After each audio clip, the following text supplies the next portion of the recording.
that awkward pause when they're just both wondering, like, is he going to intro? Am I going to intro? Who's going to intro this? Well, you know what happens if I intro, so... Well, folks, it's been that lovely time of year where families get together, gifts are given, and for some reason we decided to release 31 videos on Donkey Kong every single day, and we actually did it!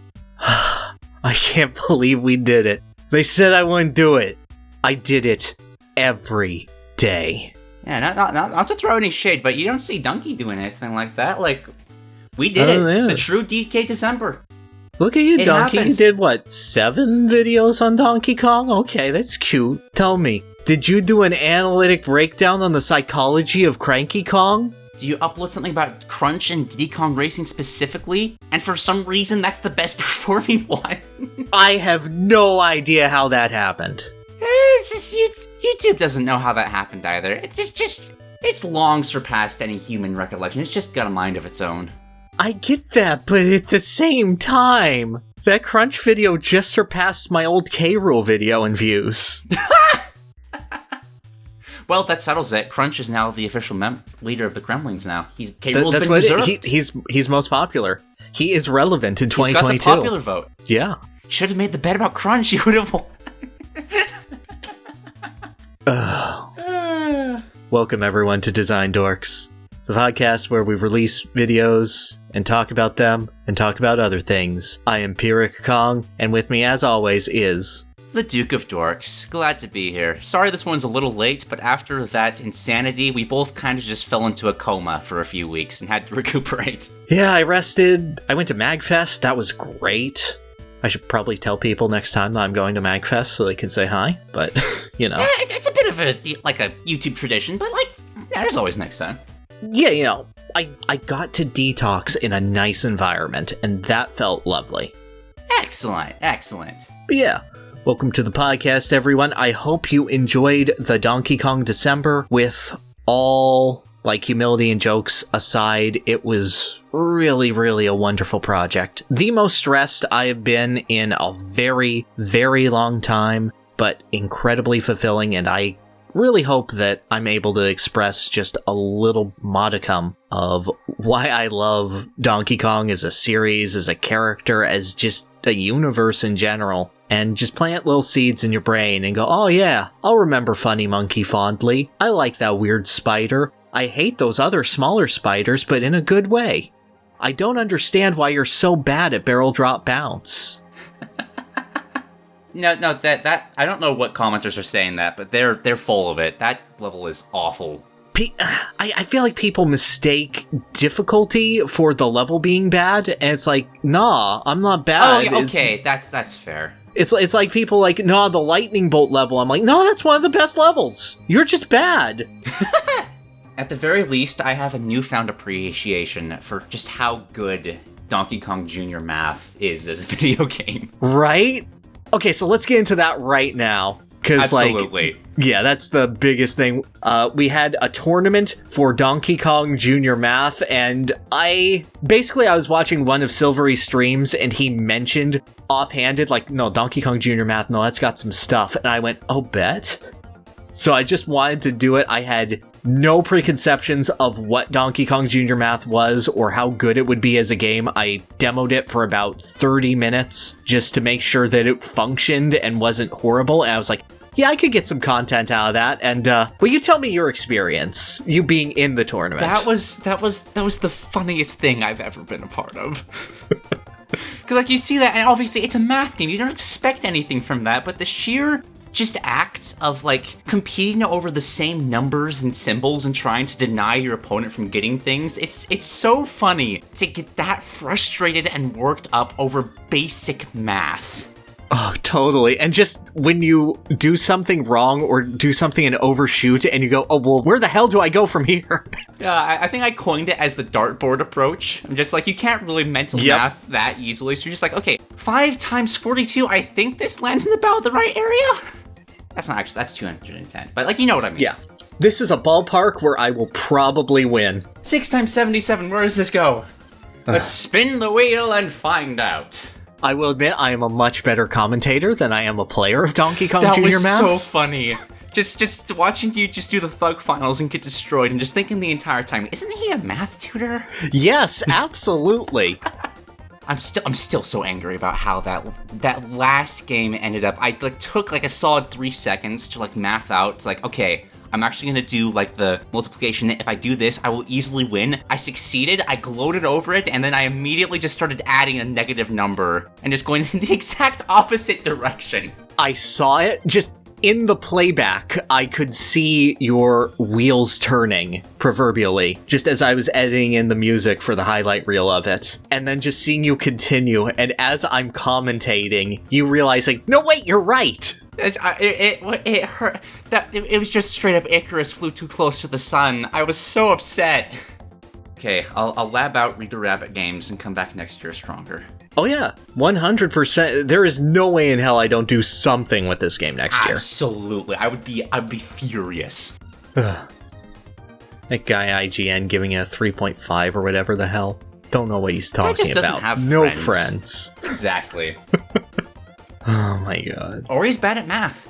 Maybe that was a high number, he just didn't realize. Divided it by 4 instead of 2, oops. Well, he thought it was better than God Hand, so whatever. Shame. Whew. Well, with that preamble out of the way, we do have to do one final look at K. Rool Watch.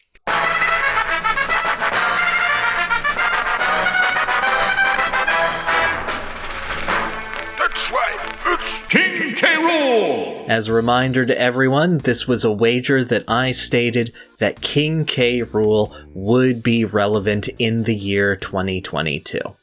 And well, I have very good reason to say that King K. Rool was relevant in 2022. However, I'll admit, I'm a noble person, I'm a kind person, and I don't want to put Duke through the agony of debasing himself any further than he already has. So thus, I will generously, kindly, and truly concede K. Rool Watch. King K. Rool, as far as Design Dorks is concerned, was not relevant in the year 2022.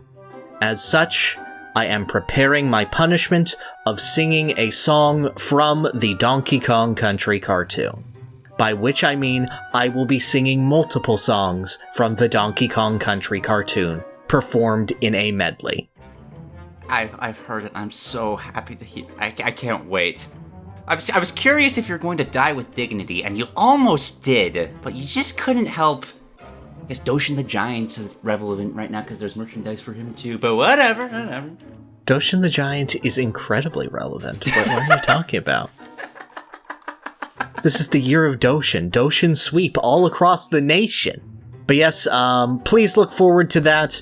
I am taking the time to get my voice into proper shape because I haven't sung anything for anything constructive in about 5 years. That wasn't just a dumb character voice, and there are some notes that I would like to actually hit instead of cowarding out. I would also like for the presentation to be cognizant of what Designing 4 has become in the recent past, with stuff like the Spamton video, so please let me assure you it is coming. I am actively working on it. It will take time to humiliate myself. Oh, winning feels good.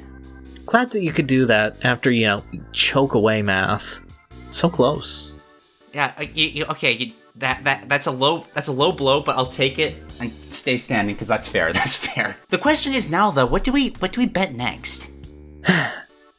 I'd be willing to do the same bet again on one hand, but I mean obviously a different wager. The other one I was considering would be Banjo-Kazooie as a media property. I'm not saying like they get merch on Fangamer or like Grant Kirkhope releases an album for their 25th. I'm saying that it is a rare supported or published media property, be that a show, an audio, whatever, a game, a board game, anything Banjo-Kazooie related in that regard.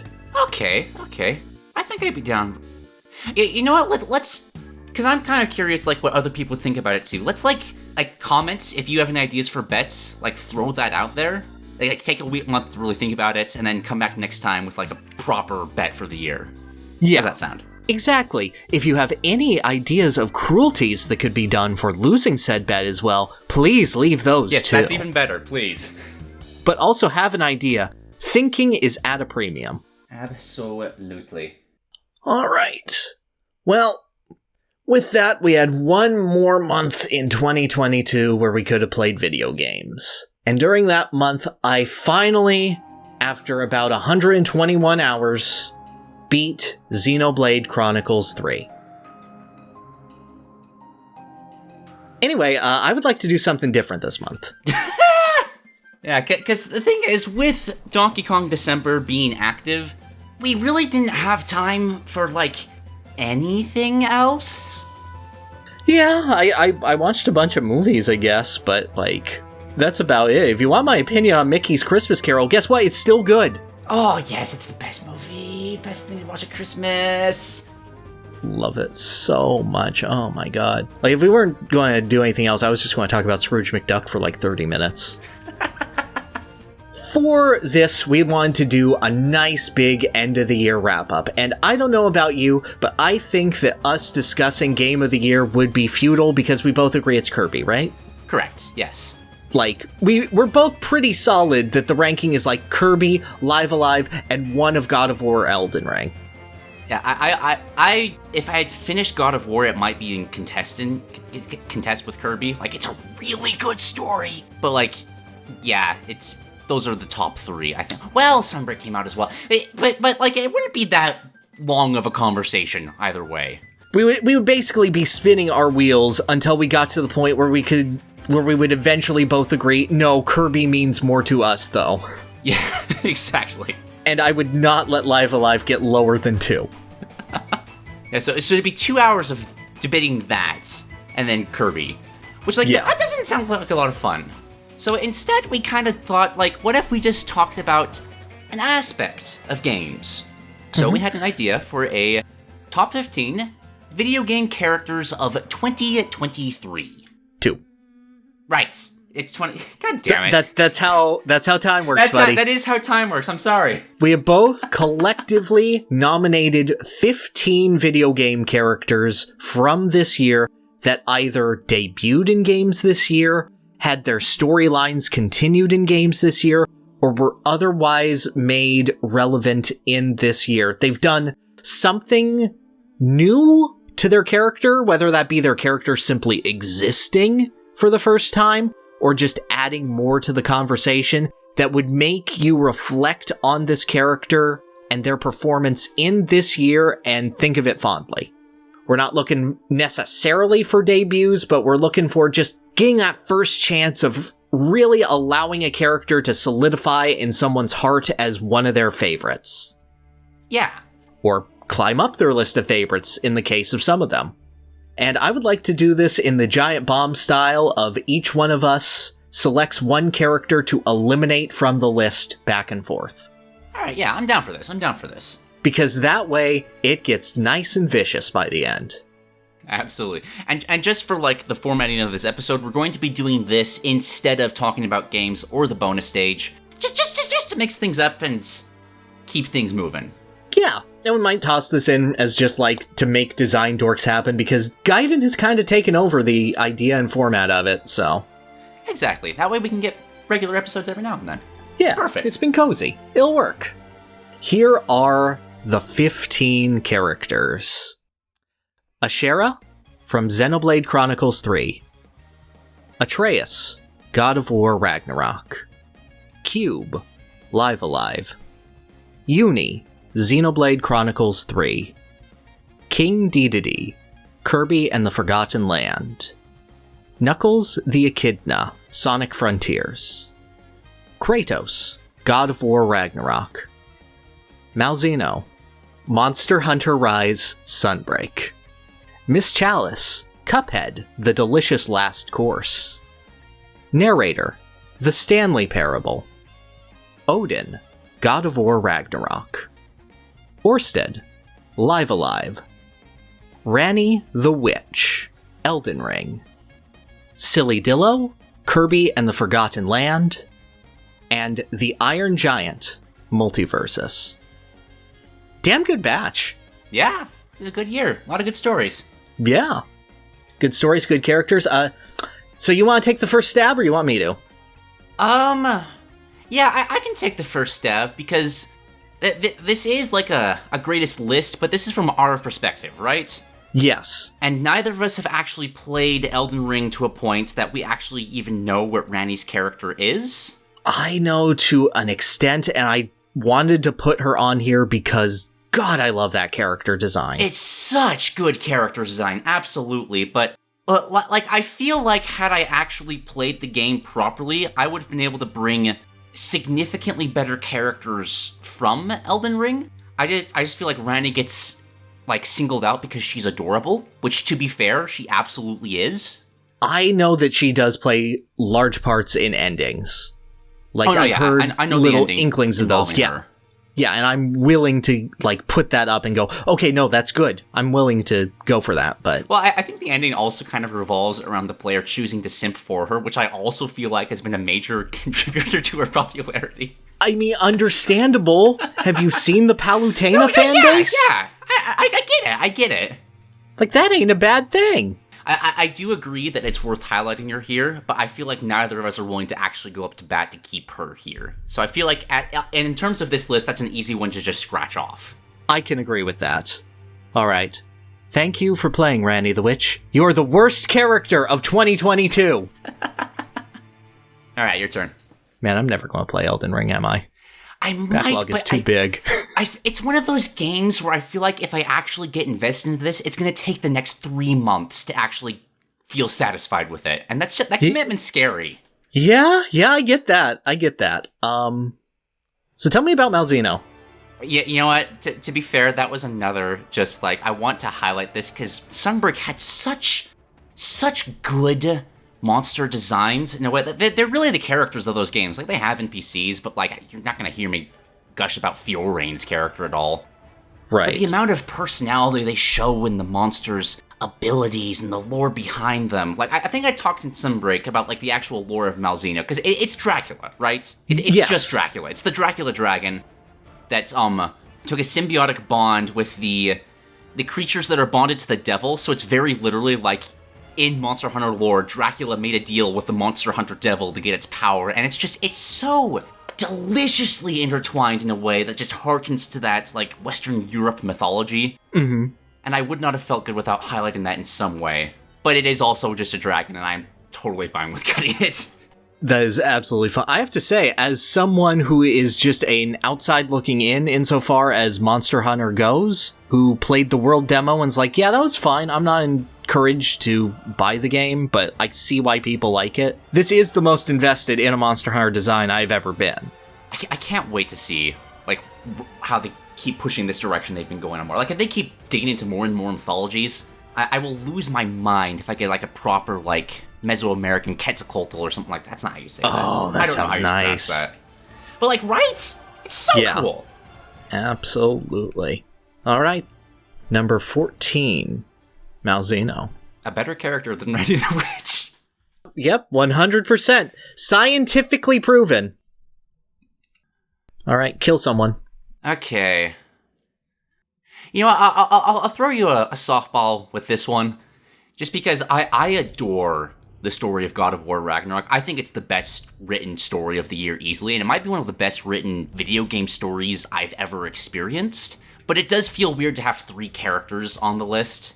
And of the 3, I think we already know who Kratos is. He didn't develop as much, at least from what I've played. I haven't actually finished the game yet. Okay, but we have to talk at least for 10 minutes about his character. If I'm talking about his character, I'm kind of talking more about his development from the original series to, like, this new, not reboot, but, like, soft reboot in Norse mythology. Right. And by God, he is, like, in terms of the dads in video games, he's top 5, without question. I love Kratos so much. Would you take him over Sojiro Sakura? Oh, like... It's kind of like 2 separate, like, extremes there, because Kratos is absolutely the tough love, like, I want to make sure that you can take care of yourself kind of father figure, and he is the best at doing that. Whereas Sojiro is a much more caring, just provider, and wanting to make sure you're, like, emotionally stable and everything's okay. I will defend my daughter with my life. Even if it is kind of enabling for her. Yeah, that's fair. How about Barrett? It's honestly been too long since I've played Final Fantasy VII. I don't remember his character that well. Yeah, he's the best character in the game, let me remind you. No, I remember that He talks bit. about the fucking pizza. Yeah, Barrett is pretty great. I won't deny that. I won't deny that at all. If you're gonna throw out something like best dad in video games, I'm gonna fight you. I know that the competition is stiff, but that just goes to show that Kratos deserves to be up there. Yeah, what about Heihachi Mishima? You are joking, right? I know this story. You're joking. That's tough love. Is there any tougher love than a Salem witch trial of your own son? Okay, I will throw out just to kind of praise a bit of Kratos' development in, like, this actual game, which we should probably throw out here, like, spoiler warning for everything we're talking about, because obviously... Yes, if you see the character that we're talking about and you haven't played the game, by all means, go to the next slide. Do you remember Freya from the not the first, but, like, the first Norse God of War? Yeah, 2018. Yeah, she Baldur's mother. You kill Baldur at the end of that game. So in this game, she's seeking revenge. There is a point in Ragnarok where Kratos is kind of forced to travel with Freya. Freya's in a limited form because she can't leave the 9 realms except for shapeshifting, which she gets around just as a hawk, so she can't really attack you at all. Mm-hmm. So it's like a very uneasy truce, and they have this, like, wonderful just moments of, like, she's getting so angry at Kratos for killing her only child. Like, how would Kratos ever understand the pain of losing a child? And then Kratos just has that delicious moment of, like, yes, no, I do know that. And it just goes into this wonderful just exploration of his backstory in, like, the first 3 God of Wars, how he lost his daughter there and everything that happened because of that, and the path of revenge. And it's just a wonderful just moment of just coming to understanding between 2 characters that were adversaries, but could just talk it out and come to understanding, and they actually talk it out for once in video gaming. I didn't know you could actually do that in a video game, but they did, and it's wonderful. Oh, so you're saying that the performance at the Video Game Awards was cognizant of exactly how the game plays out? Kind of, yeah. Nice! I kind of tuned out Christopher Judge's speech, but even then... Man speaks from the heart. I'm just imagining halfway through his speech to Freya, there's just a band that is trying to play Kratos off. Just Atreus intensely playing a lute in the background, trying to move on to the next story scene. It's a well-written game, and Kratos is no exception to that. It's a story about him trying to protect his son from going down the same path that he did, and, like, the various struggles of trying to let him be his own person, but also trying to prevent him from making the same mistakes. And he's wonderful, but I like the other 2 God of War characters on this list significantly more. That's entirely fair. Thank you very much for your contributions, Mr. Kratos God of War. Sounds like he's developed into a strong character for other characters to develop off of. Absolutely. And just a good constant. And that's always good to have. Number 12. How are we feeling about Cube? Cube is... I think I told you that I almost didn't nominate Cube at all. I feel a lot about Cube the same way I do about Kirby. Just like, he's the adorable little puffball and I love him, but I don't really play games to see how his character, like, develops. It doesn't... It's more about how everything interacts around him. I can agree with that, but I feel like for characters like Kirby and Cube, their function in a story and what they represent is just as important as any actual character development.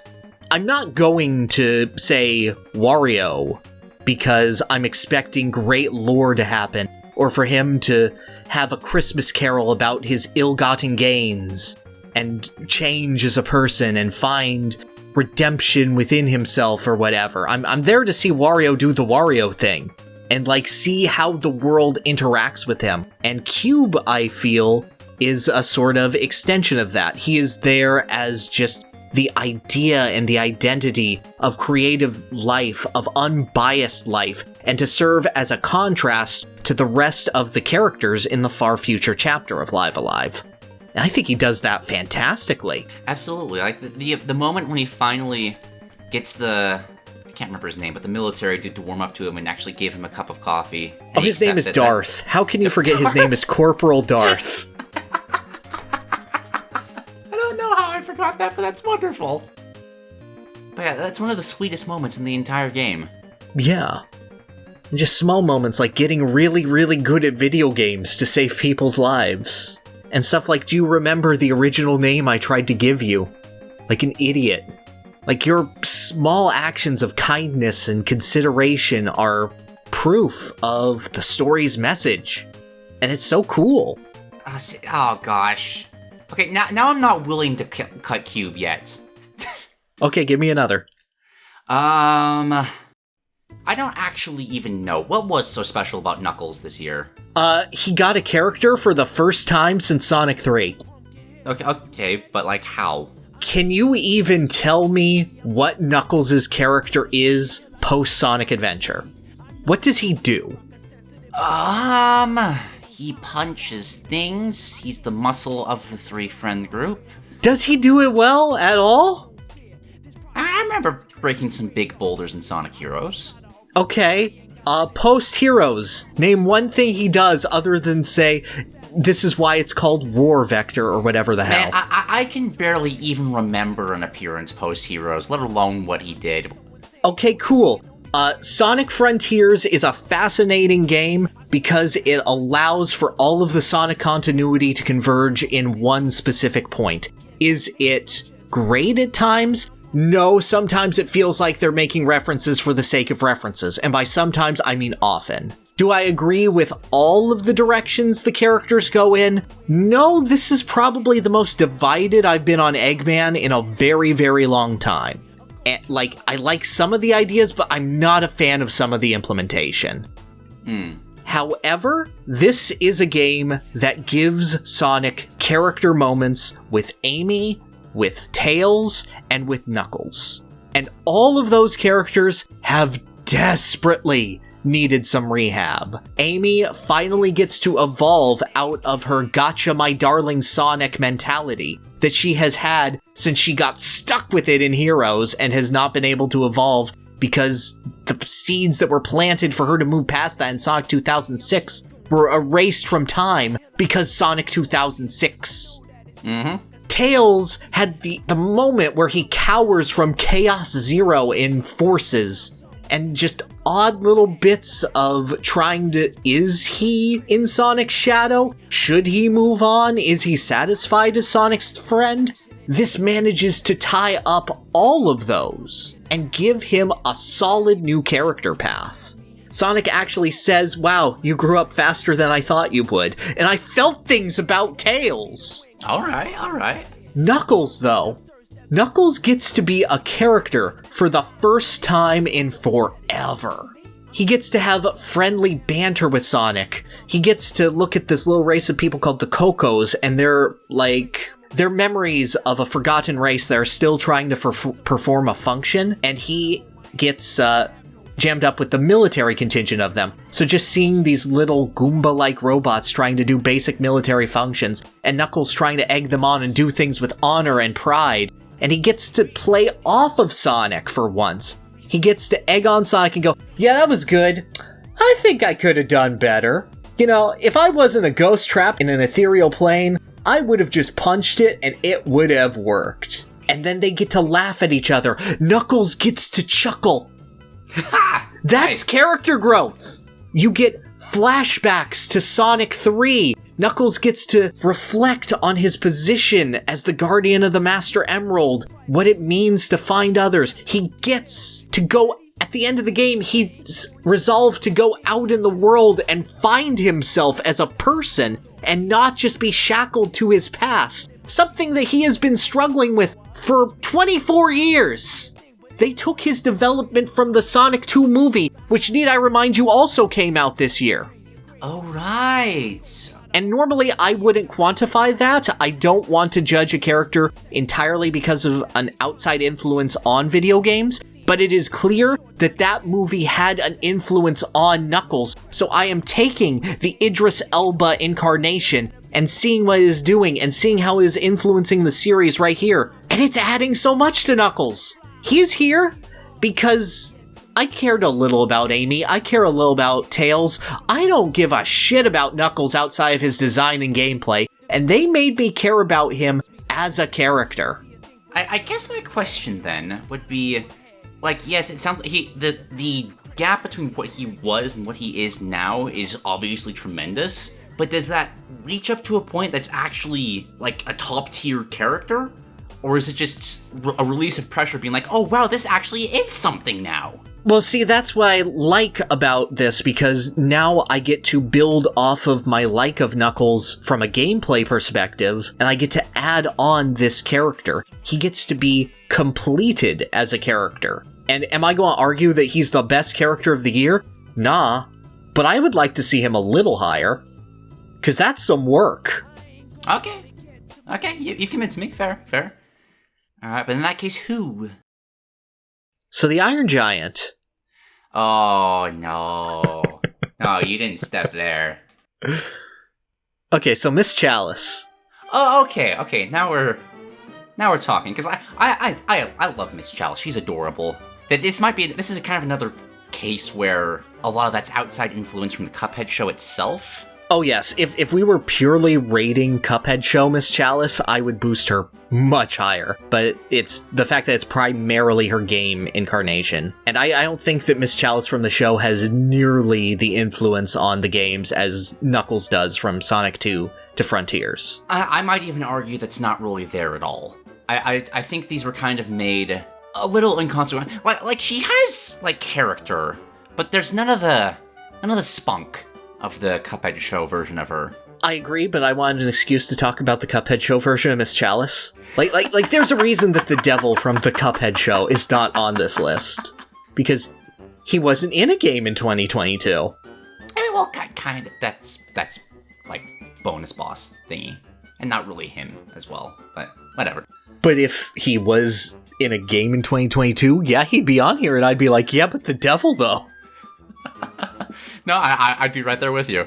Adore that character. But yeah, I do want to praise what Miss Chalice does from a gameplay perspective. Well, I could get behind that. She takes the extreme difficulty of the baseline Cuphead game and kind of gives a kind of an easy mode, but also a different way to play. Given how her supers work, she hits vertically with her supers and Cuphead hits horizontally, that sort of thing. Right. Which gives a fascinating way of, like, doing a difficulty option in a game that I really enjoy, and I'd love to see more of in future, just everything. Agreed. I just like her parry being a dash, and that creating a much more aggressive playstyle than Cuphead would allow for. Because Cuphead is a very much a stay at the other side of the screen and pelt them with the finger guns type of character. He's a very traditional running gunner. Miss Chalice, just due to how her supers function, due to how her basic movement functions, needs to be able to get in closer and creates a stronger, I want to say, hit and run kind of identity. Yeah, I think that's a good way to put it. And I do think that leans into the show's personality better than her game personality. I feel like that's swindling 101, and I wish that there was more. But yeah, I just want to praise a good character doing a good thing. Because we've seen character variants this year be entirely underwhelming. Hi there, Viola. How's it going? Still poorly? Great. But Miss Chalice ain't that. She's got the pizzazz. I can't for the life of me remember who Viola even is. Bayonetta. Oh! No, yeah, that's fair. Yeah, she's a great character, but not in the medium that we are discussing. Exactly. Well, no, she's still great, but not, like, in what we're talking about. Not like, whoa, yeah. Alright, so that is number 12, Miss Chalice. Alright, you're up for number 11. Okay. The most unfortunate number, because they were not good enough to get into the top 10. So I'm seeing two Xenoblade characters here. Yeah, they're both good. Which do you think is worse? That's hard to say, because they're both good, and the reason that they're good is because I ship them. Oh god, okay. It just so happens that the two best characters in the game that I thought individually have a scene at the very end that would make them a very good couple, that solidifies both of their character arcs. Oh gosh, alright. Now, still, I ask again, which is worse? Because they have to be ranked at some point. I personally prefer Ashera, but I think a majority of people will prefer Eunie just because it's the difference between a main character and a side character, and I'm just someone who latches onto characters regardless of size very hard. Mm-hmm. But I'd fight for both of them. Like, I'll kill Knuckles before I will either of them. You know what? No, because you kind of sold me on Knuckles. You know what? I love the narrator of the Stanley Parable. He's one of the funniest written characters in all of gaming, but he didn't really change much with the release of the deluxe edition. He just got more to say, which is fantastic, and just please give me more of that forever and ever, but...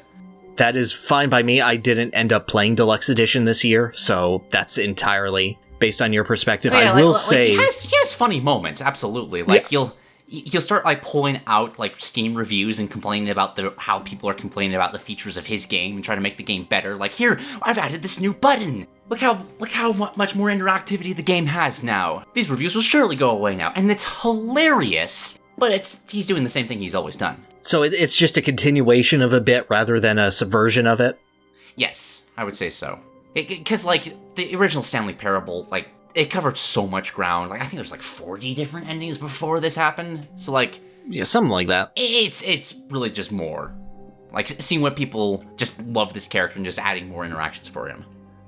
That's entirely fair. I love him, but I also would have forgotten to put him on the list had you not brought him yourself. Because, like, he's just the same character. Oh yeah, I just hold that original narrator from Stanley Parable performance in such high regard. For good reason. Is it more or less of a continuation of his character than GLaDOS in Portal 2? Oh god, no. GLaDOS has got the potato, he's got the realizations about who she is, and, like, choosing... in the ending, like, who she wants to be, and not choosing what you expect her to be. Like, I'd fight for GLaDOS way harder than I would. Okay, that's fair, because I would say I like Narrator in Stanley Parable more than I like GLaDOS in Portal 1. That is, yes. But if this is not a continuation a la Portal 2, I definitely see that. Alright, number 11, Narrator.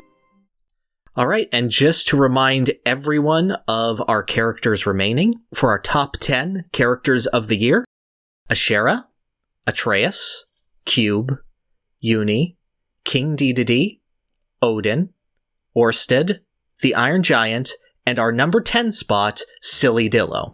You did forget Knuckles there, but I would agree with that. Did I not say Knuckles? I swore I said Knuckles. And Knuckles. Yeah, there you go. Perfect. Alright, yep, number 10, Sillydillo. My goal was to get him in the top 10. I succeeded. We're good. Yeah, that actually fits pretty well, because, like, he's not in the game for very long, but, like, he does so much with the little that he's given. I remember when Crash 4 came out, and you said to me, why the hell should I care about Dingodile being playable in the game? This is the exact same feeling that I get. If the next Kirby game was like, and yes, we said that right, playable Sillydillo, I would pop off in the exact same way. Like, for just a stupid aesthetic mini-boss character, oh, he's so much fun. The environmental storytelling done with the garbage, his desire to have a friend and building that out of garbage and how that contrasts with Kirby and Elfilin and their relationship. Building his wife out of garbage and swing dancing with his wife as an attack and then throwing his garbage wife at you as an attack. Oh, it's so good. So much fun. Like... Is it a deep character at all? No, but he makes the neurons in my brain go burr in a really good way. Absolutely, and just like, it's a simple thing, but the expression. Yes. He's nuts, and I love him. I love when he goes all narrow-eyed at you and just is trying to get his lazy eye under control, just to do a little glare. Just like, I don't think you could execute a character better than this.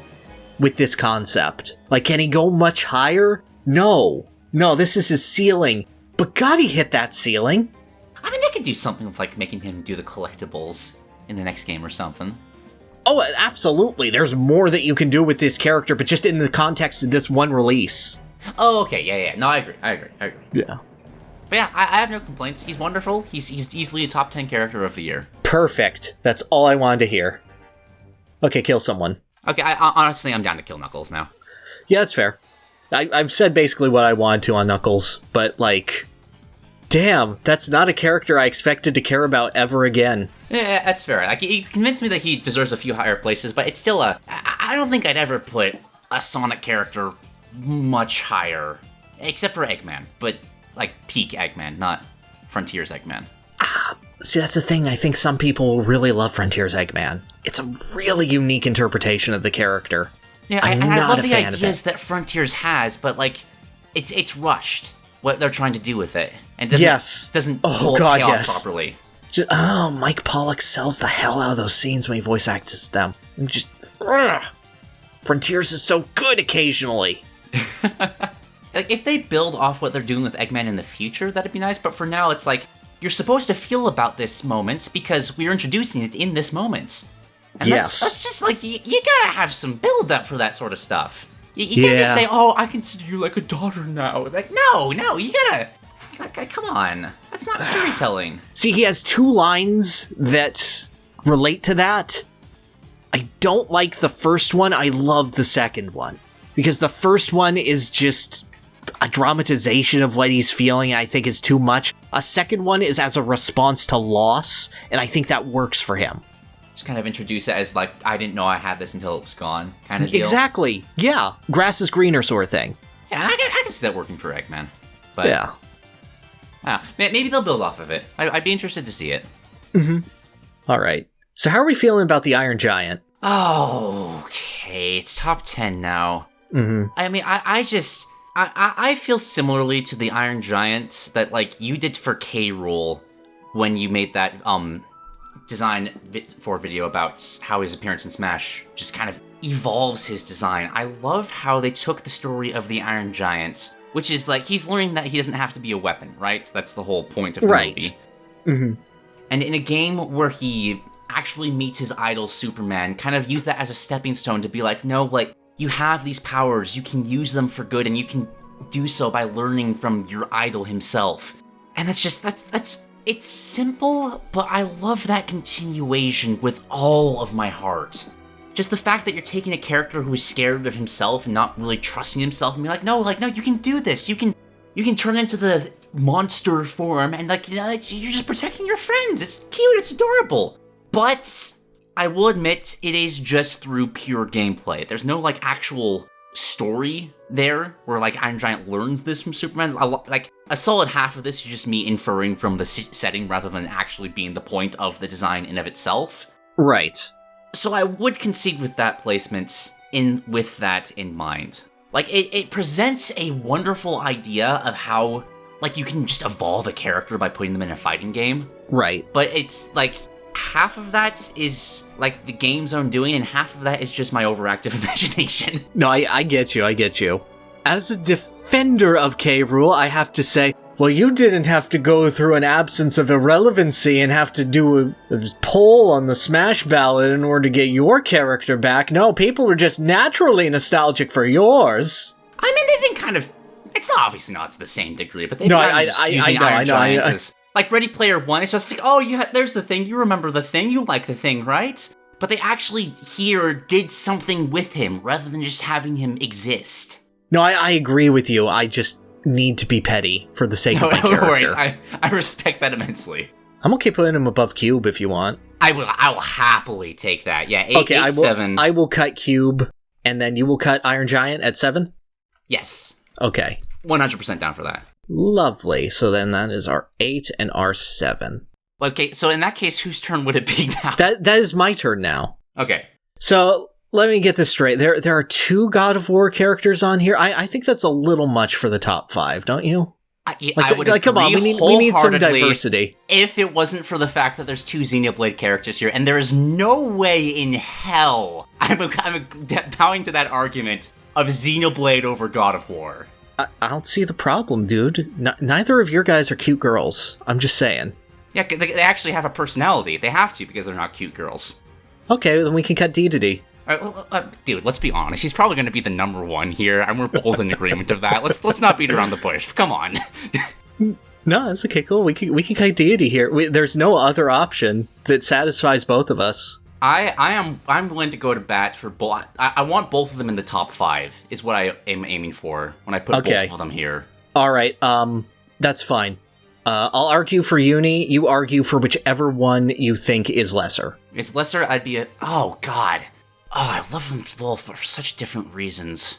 I also haven't actually finished the game, so I can't, argue fully. Well, this is great. Oh, this is my strength. Alright. I would argue Atreus lesser just because Odin was introduced here and his characterization is so strong. I was going to say that my main issue with Atreus is in how his story scenes are presented, which is very, very long walks of climbing mountains. I haven't seen much of God of War, but I am not a fan of the amount of pace-breaking, just walking around that is done. I'm really not a fan of walk and talk gameplay, unless that's the entire point of the story. It is definitely this is a fascinating thing I've been thinking about a lot with this game, where the choice to make the camera never break away from the story does actually come at a cost to, it being an actual game from time to time. Right. Because, you'll have just oh yeah, Atreus and Angrboda are going back to the lodge. You could just cut with a cutscene here, but no, we're actually going to have them walk back. However, I do disagree on that being a detriment to the actual story, because I don't think there's much dialogue wasted at all to get to a heart of, how a character is feeling that isn't paid off almost immediately after. Well, not immediately after, but later on down in the story. Mm-hmm. Having those moments lets you really get into why a character is feeling the way they are. It helps you build relationships between, like Atreus and Angrboda. They've just met. There shouldn't really be any romantic attachment there, but by establishing that, hey, both of these kids have essentially never met a kid their age, or at least if they have, it has been a very long time, and having them both bond over just being the last of their kind. It's cute, it's adorable. Taking that extra time really makes you feel for the attachment growing between both of these characters. Alrighty. Okay, that's entirely fair. You're not wrong, but it is in service to a greater thing. It doesn't feel good in the moment, but it feels great looking back on it. And you're okay, now I feel that now. Alright. I will always pick on those moments because I feel like the game experience should not be downplayed as, in expense to the story. They do also split out those encounters pretty regularly with combat. Okay, alright. You'll never go longer for, I'd say, 2 minutes before fighting something when you're in those kind of storytelling moments. Alright, is Atreus' combat good? It's actually really fun. Okay.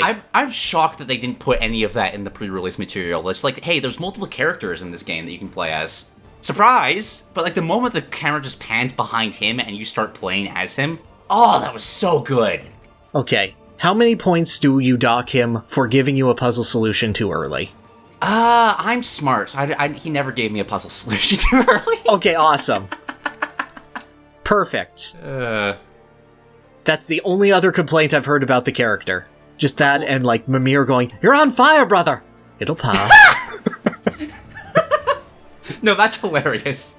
And just the consistency of, okay, I get it. No, I like to, actually praise Atreus. The amount of development they're giving him, growing into his powers as, he is very literally the Loki of this universe. And, it pays off on that in dividends. The first boss battle in that game is Kratos is going after his son because he just wandered off, and he finds these tracks of a bear that's been mauled, and he's oh gosh, my son's been mauled by a bear. Fights the bear, beats the bear up, and the bear falls unconscious, and it shifts back into his son, and just starting to build off Atreus, discovering all these godly powers. His Spartan rage thing is just turning into a wolf and ripping people's heads off. Oh, that's fun. It's awesome. I love him delicious. So much. Sounds like a good spot to be number 6. No, absolutely not. You're not getting 2 Xenoblade characters past 2 God of War. Okay, so I will happily put him at number 5, but you're not getting both of them past him. Let me talk about Eunie then. Okay. Give her the spotlight she deserves. So, I'm going to be liberally sprinkling about spoilers from Xenoblade Chronicles 3, but only in regards to Eunie's story and character, and basically the nature of Xenoblade Chronicles 3's world. Okay. Because I feel like those are important, and I feel like you can enjoy Xenoblade Chronicles 3, knowing these details. So the idea of Xenoblade Chronicles 3 is a world that is stuck in time. It is one of perpetual warfare that exists in the now. All characters that you see in it are basically incubated as child soldiers. They are thrust out of their child soldier pods immediately into training, and their goal is to live for 10 years so that their body's natural expiration date reaches, and they can, go back to their queen in, a spiritual manner instead of just dying in combat. Everything is based on the idea of being scared of your own mortality, the limitations of your own mortality, and continuing in a perpetual cycle where your body and your identity basically keep being recycled again and again and again to be used as fuel for an eternal war, which is a very easy metaphor to be made for, real war, though. Mm-hmm. Absolutely. Most of the characters in Xenoblade 3 are just that. They are products of this system with different backstories, but not too different backstories because they're all child soldiers and all have the child soldier upbringing, and thus have very kind of predictable and simple and straightforward personalities. And Eunie is a fucking breath of fresh air. She actually has a personality. She starts as just, this is your healer girl. She has a big staff. Her staff is actually a gun. She is the person who is most likely to slag you at a bar. She cusses constantly. She is constantly rude and snarky to the other characters. She's allowed to be herself and exist in this world and have a personality, and that brings out the best in every single other member of the cast, because they have someone to actually act off of and go, you what? But because of her role as a healer, she is very concerned about the well-being of everyone. So her just sort of ill nature comes off as very playful ribbing. But then to other people, it's just a matter... She has fantastic lines like, Noah, permission to hit him really, really hard. Just once, I promise. That's all I'll do. And just... it works so well for the character and goes right into her backstory, because about, I want to say, a third of the way through the game, she finds her own corpse. She finds her corpse from a past life that has been completely crystallized, fossilized over. All the life has been drained of it. And throughout the rest of the game, she constantly has panic attacks. She sees her previous death from another life. She wonders how much her current life is worth given all of this. She wonders just how much they're changing in reality when this is the end result. This character feels actual tangible fear and freezes up in battle, and you get to see that, and it works really, really well.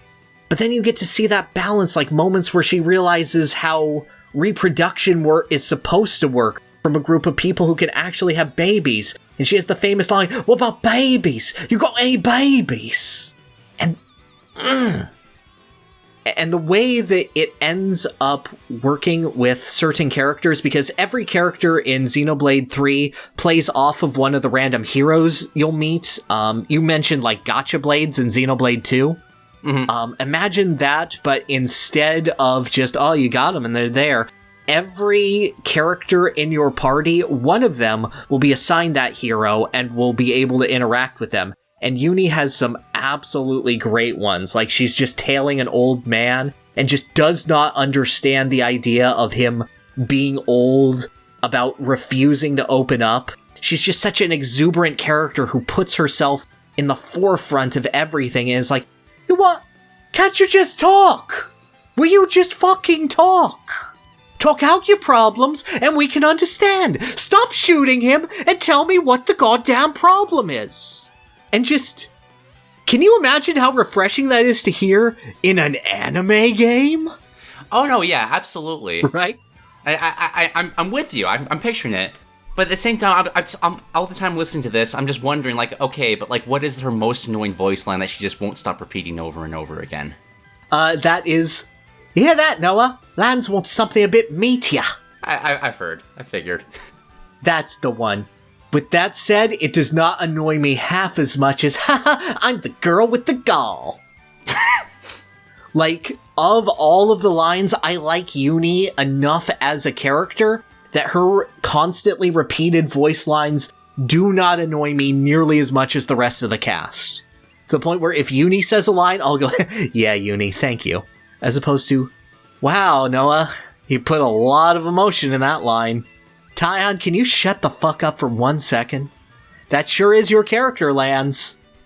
Eunie is a character that I feel is able to thrive in Xenoblade Chronicles 3's story rather than being entirely defined by it.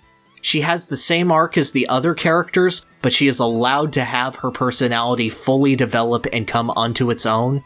And because her personality exists and is so strong, is really the most meaningful interaction in the game, except for the character Ashera, who targets me specifically and who Eunie is the one chosen to interact with. And I will save all discussion of that for when we eventually argue of when Ashera should be cut.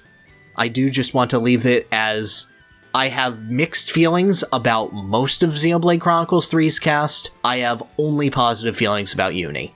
Nice. Sounds like a perfect number 6 character. It sounds like a great number 5 character. Yeah, just number 6. Let me type that down real quick. Just Eunie. That's okay. I got the doc too. Like, I'll happily concede Atreus to 5, but like this is a hard wall of just I don't respect Xenoblade's writing enough to put it over God of War's. That there's no way in hell I would ever agree with that.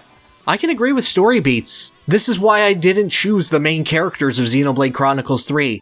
Because if I have to hear Noah awkwardly go, what? And what's that? I see. To someone giving a grand emotional speech, yeah, that'd be an issue. But this is like, who's the character from Xenoblade 2 you like? Zeke? Morag. That'd be Morag. Okay, whatever. It's that character getting to act off of it instead of the main character. Like, give a shit about what you're saying because you're involved and you have a character voice in the scene that isn't just your role in the plot. And am I probably emphasizing that too much because I just really don't care about the characters that just only give me character or only give me plot voice instead of character voice? Yes. But I played like 120 hours of this game, my guy. You didn't finish yours. Yeah. And like, I'm pretty sure I've gotten more story with Atreus from what I've played than you've gotten from Eunie from the entirety of the game. That's just how God of War is set up. Like, you get to live throughout these characters' entire lives during this portion of the game, their own stories. Get an in-depth look at it. So, let me talk about this for Atreus for a second. Okay. So, one of the major, sources of conflict between Atreus is that at the end of the first God of War, not the first Norse one, that gets so frustrating to talk about. Mm-hmm. But Kratos sees a portrait that the giants had left behind before they died, that basically foretold every single journey that him and Atreus went on. Right. Ages before it ever happened. Mm-hmm. And he sees this, but Atreus doesn't. He sees a picture of him dying as Atreus is cradling his body. And so Kratos is just sitting with his knowledge in his head the entire time. And he doesn't want to, his son to know about it. He's trying to protect him, trying to raise him, trying to prevent him from following in his footsteps, from making the same mistakes, because he doesn't know when it is he's going to die. Atreus finds this out completely separately from Kratos, which sends him into an absolute frenzy of being like, oh god, my dad's gonna die. I have to do whatever I can to stop this from happening. So there's this delicious tension just throughout the entire, I think it's the second act of the game, I'm not entirely sure. I think I'm at the tail end of it right now, where both characters are starting to slowly mistrust each other because they're clearly hiding something from each other when they're actually hiding the same thing from each other, but they don't want to tell each other because, it's the death of a loved one. Why would you want to talk about that? And just the lengths that Atreus is willing to go to try and save his father it's just, it's a wonderful showcase of, actual human conflicts. I was just talking about with Kratos being, actually talking things out with Freya to actually kind of repair things a bit with her. Mm-hmm. It's a wonderful showcase of, needing to talk something out with people, but you can't because of just situations involving, the complexity of, human, just, relationships. Also, Atreus gets to do so much cool stuff. There's this moment where... this kind of gets into why Odin's so good, though. Well, like, he eventually ends up going to Odin, just because Odin's the all-knowing master of Norse mythology, and if anybody can know how to save his father, how to prevent prophecy from happening, it's him. And just the interactions between him and Odin are just, they're delicious. Okay, fine. You want to talk about character relationships? We talk about Eunie, okay? So, like, you assume that there are going to be pairings in this game, right? Based on, obviously, the interlink and stuff. And she's with the nerdy gay Tyon, who she doesn't get along with. And eventually they become friends and support each other because opposites attract and whatnot. And you get to the end of the game and Tyon gives her some recipes and she's like, well, what am I going to do with this? And he's like, oh, I've thought of that. I made it so that even you can handle it. And she's like, thanks, buddy. You know, this has been a great journey. You are at least my fourth best friend. And he has a panic attack over, excuse me, fourth? There's no one left. Who's above me? Who is there? And she just completely eggs him on and completely subverts it so that she can date her girlfriend, who she's definitely girlfriends with. And I just wanted to say that because it's delightful. She completely subverts the pairing that I'm sure people have, but I disagree with. Now, is this headcanon or is this the actual story, though? This is the actual story. No, but I mean, like, the pairing. Because I don't know if I trust Xenoblade enough to actually be that ballsy in Japan's current political climate. They're not, but it's like, it's more than Marianne and Hilda from Fire Emblem Three Houses. Isn't that nothing, though? No, that's a promise based on jewelry and backstory that is implied. But there's gay pairings in that one, though. I don't think that... It's not one of them because the gay pairings are all with you. Oh, right, because... Okay, yeah, no, I remember. Yeah. So it's almost like ham-fisting relationships with the main character in Fire Emblem isn't good for the character narratives. Exactly. But who am I to say? Exactly. I think that this is done more clearly than that. And I think that one's as clear as you can get. It's not quite Ike and Soren, but it's close. I'm not fond of praising for implication. I feel like companies get away with that too much, which has prevented them from actually moving past implication. Like, okay, we've hit the target metric. We're good now. We don't need to do any more on that. I can agree, really but it's not token, and it's because you invested time in these characters. Like, it is a natural extension of their character when they had the easy pairing. Okay, I'll give you that. Good. All right. Okay, so Eunie can go at number 6. Yes! Okay. Atreus can go 5, then. Okay. You sure it's your cut at 5? Oh, it is my cut. Oh, yeah. Oh, good. Yeah, as a reminder, our top 5 with Eunie Xenoblade 3 at number 6 is Ashera from Xenoblade 3, Atreus from God of War, King Dedede from Kirby and the Forgotten Land, Odin from God of War, and Oersted from Live Alive. Okay. Just kind of thinking about how the rest of the list could play out. Because if I'm being honest, I feel like if I actually get to this end of God of War's story, like, if I were to make a top 10, half of the characters would be from this story. I think it's that well written. It is impeccably done. But I'm missing too much of Atreus' story to put him any higher. All right. Which I hope that, like, speaks to the quality of it, that I don't even know half of it, I'm still willing to make him a top 5. No, absolutely. Like, in terms of both, like, the narrative of just him growing into his own person, growing into the Loki of this universe, and actually fulfilling those, like, lofty expectations, on top of, like, what he adds to the gameplay by being an actual separate character to control, to, like, give a fun spin on the God of War combat. Which, in turn, just kind of helps him evolve as his own character as you're actually seeing him become more competent. It's really, really delightful. But I'm okay with him being at 5. All right. So I'm going to give you my thoughts. I don't see Ashera going any higher than 3, but I also want to fight for her for 3. And not just because it's funny to have the Xenoblade Chronicles 3 rep at number 3. This is a character that I really, really like, and Odin is the only one that I don't know on this list. So if you're wanting to do that, and get Ashera to 3, the only way I'm letting that pass is if Oersted goes to 4. Oh no, Oersted is number 1. Oersted's number 1? I'm fighting for him for number 1. Oh, that's not... Oh my god. Okay, this is going to be an interesting conversation. no fucking doubt in my mind that I'm arguing him for top. Like, I will not settle for lower than 2 for him. But, like, it's not even a what he had a continuation was, like, 2 scenes. Is it? Yes. Is it also the first time that the West gets to experience that? Absolutely. It'd be like saying that Joker wasn't a character of 2017, but was a character of 2016, because that's when it released in Japan. Or that Pokemon Trainer Red released in 96 instead of 98. This is the first time that character gets to have his story in totality, and then they add on to it. This is an interesting topic of just, like, praising a story based on what it does versus what it is superseded by, what it inspired. Because I think Oersted does what he does well, impeccably well. I also don't think it's really anything special. I think it's absolutely special. Oh, but the main character gets beaten down and has one final moment of realizing that, no, I don't want to be the bad guy. That's pretty tropey. Nah, it's There's a reason we call it the first Greek tragedy of video games. Yeah, it's a Greek tragedy.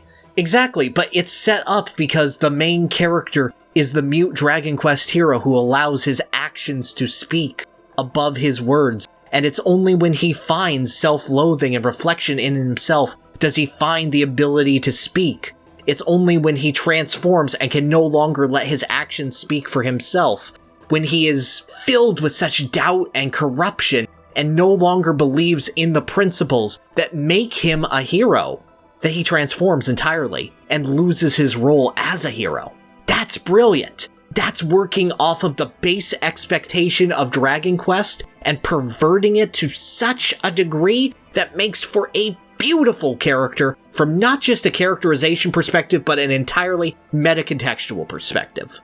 Oersted is a masterclass as a video game character. You could not translate him into another medium and have him be half as effective. Oh no, I agree with that, but he also just doesn't do much. He makes Breath of the Wild before Breath of the Wild happened. Oh yes, the monument of storytelling that is Breath of the Wild. I just meant in gameplay and diversifying and finding out how to do it. He ends up as the big thing. He's the Calamity Ganon. He's the original Calamity Ganon. Any inspiration that character takes gets lopped into Oersted. Only Ganon speaks, and he's charismatic. And he allows you to have a boss rush and be all the blights and just beat up Link for the fuck of it. It has the same ring to me as someone trying to claim that, like, the original Donkey Kong is the best video game ever made, or the original Pac-Man is the best video game ever made. Or just anything along, or Tetris, or something like that. I refuse that argument because of the enhancements to Live Alive's character voice. The simple act of him being an iambic pentameter, the voice acting that he manages to deliver, his lines are well thought out, his questioning of what it means to be a hero is well thought out. That's a damn great villain speech that he gives to your protagonist. And I don't know if you got a worse one because you got Cube, but I got a pretty damn good one with Sundown. I mean, I don't remember the speech he gave. You don't remember going up to him and him going, "Come, let's have a talk.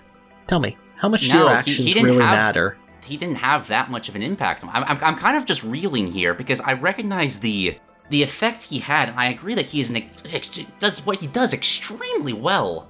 I agree that his performance was great, but I don't remember anything he said.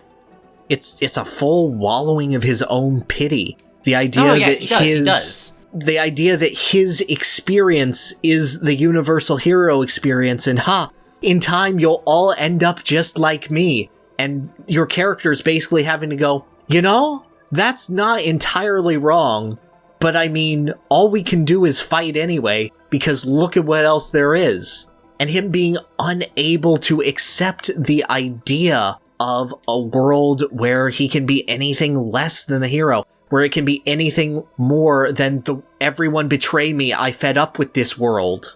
Until you get that moment of realization where he gets to die as that element. It is a full and complete arc done beautifully to contrast the entire rest of the game. He is the entire story of Live Alive without sacrificing any character, while subverting the entire genre of JRPGs that Dragon Quest set up, while embodying the great elements of video game villains. To me, he is everything that a JRPG villain is, and executed in the context of its game flawlessly. I can see that, but at the same time, I don't think I can rank a JRPG villain that high in the first place. Because I have this problem with a lot of just Japanese media in general, that they often present their stories as an idea of a character and a story, rather than, like, the actual character building. I agree with, like, everything you've said, but at the same time, I don't have anything to latch onto with Oersted. He's very much the idea of what he's putting forward. And the idea is phenomenal! Oh my god, it's great! Like, it is so impactful to have that moment of just Oersted realizing the horror of what he's become and being able to break out and have that final moment, have him strike down the monster that he himself has become, has created. Like, that hits so hard! I didn't quite get teary-eyed, but I felt that in my heart. It was beautiful! But in a discussion about, like, good characters, I feel like trying to praise, like, oh yeah, it's a full character arc, like, yeah, that was a prerequisite to get this far. Well, yeah, no, I get you there. I suppose I mean it more in the sense of, if this character were a myth, because I would consider him closer in storytelling to myths than I would modern stories of a character embodying traits, then this single story is the totality of all of Oersted's mythology that has been told over the ages. In the same way that, say, the entirety of Hercules's, as opposed to a single labor, wherein he learns a lesson. Well, I mean, if we want to talk about mythology for a second, there's this thing called Norse mythology that's been around for centuries and centuries. I get that. Look, I feel you. I get you. They also cram 2 games into one in that one, and I think it's a little jarring. I think Live Alive is a little bit better paced than God of War Ragnarok in that sense. In most senses, actually, but I think Live Alive is immaculately paced. I mean, you're telling that to somebody who got bored in the final chapter and went straight for the final boss. I'm sorry that you got bored in the optional content. I think Live Alive is well paced in the same way that, like, a Shakespeare play is well paced. Because there's not much filler or development at all. Well, fuck that, dude. Like, Hamlet sucks. I heard it come out of my mouth. I was like, wait a second. But like, in a way that you're kind of just trying to present the really important beats and kind of just leave up the characters to, like, the deeper things to the imagination. Like, when you see Sundown Kid, they kind of talk about his history a bit, but they don't develop it at all. They leave it to the player's imagination to kind of just fill in, like, what that might have been. What kind of life did he have before then? And that creates the actual character there. The history. Well, yeah. It creates the investment there. Well, yeah, but let me argue, that's entirely because it's an homage to Western storytelling, specifically the spaghetti Western style of storytelling. That is the exact kind of characterization that you would get from that character in a spaghetti Western movie. Well, yeah, but I could say that about every character here. No, you can't. You can't say that about Kira. You see the entirety of Cube's life. Well, it's just, Cube's just been born. But you get to see the entirety of that form of storytelling. You get to see it in the same context that you would say HAL 9000. This is just another form of storytelling. And I have to say that classical myth resonates with me quite a lot. And I see Oersted in that same kind of vein, and I feel like the presentational style of the medieval chapter is making that incredibly intentional. Because if all the characters were the same, I would absolutely agree with you. However, there are characters like Akira who get significantly more backstory and get it paced in a way that is very akin to anime, akin to Japanese film of the time, of that sort of cyberpunk setting. Well, where my head is at right now, I'm just looking at Oersted's character from different angles, trying to, Because, like, where my brain is at with him right now is just like, yeah, I feel for his loss, but I have no idea what his ideals were in the first place. I feel for what he wished his life to be, but I only saw it for, like, 5 minutes. the things I like the most about his character are things that my brain is coming up with itself based on what Live Alive put the groundwork for, which is immaculate. But I like your interpretation of it being a myth as well, because that's like how myths work. They don't explain much, they just present an idea, a moral. I still can't entirely agree with that just because of the placement of his final speech to your characters, which I feel lays out his ideals of just heroism, of doing right and being done right by others. I feel like that's laid out very plainly and barely. And how he outright doesn't understand why you would show mercy anymore. His ideal is the ideals of the chapter, which is as long as one person believes in you, you are the hero and can enrich their lives. And him trying to do that, and everyone around him dying because of that, and going, well, this isn't fucking fair. Sorry, I'm just... No problem. I also named him Jonathan Joestar, which was very funny. Oh god, I would not have been able to take that seriously at all. Oh boy. I was not expecting to have to dig this deep live into my psyche of what do I value in a story? What do I value in a character? Where are these thoughts coming from? Well, if you want me to simplify, I ain't cutting him at 4. Oh no, I wouldn't either. Yeah. Especially after all this. There is a bit of me that just would feel wrong about ranking such a comparably minimalist story to, say, the decades of character development of King Dedede and where that ended up. On one hand, I feel you. On the other hand, it's Kirby. We have fully explored the character of King Dedede and all the growth that he's been given. On the other hand, we have done that through snippets that are smaller than individual parts of Oersted's story. Yes, but I'd rank that one moment in Forgotten Land over the entirety of Live Alive with how much I cared about it. Ooh, I can't do that. Ooh, oh, no. I'm sure you can't, but I love that moment too, don't get me wrong. I love make sure Waddle Dee is okay, choose to sacrifice self. Adore that. On the other hand, just what Live Alive does, and specifically what it does for video games, is just, that's so tied to reasons that I love video games and adore video game storytelling. Yeah, it's just a connection I don't have with the game. Playing that in 2022, seeing homages to things I've seen over and over and over again, I can see the impact that it had on various creators. But even then, I do feel like that impact is a little overblown for how well the game sold at the time. It didn't invent any of these stories. It didn't invent the ideas it had. It didn't, but it invented the ways that they connected with each other and created a foundation. I'll be honest and say I don't think that there are any entirely new ideas in the universe. I don't think there ever was. Oh yeah, what's the saying? There's only 7 original stories? Yeah, something like that. Yeah. I don't want to ever decry something for being too derivative. If it is derivative, and that's your main complaint, that means it did not do it well enough.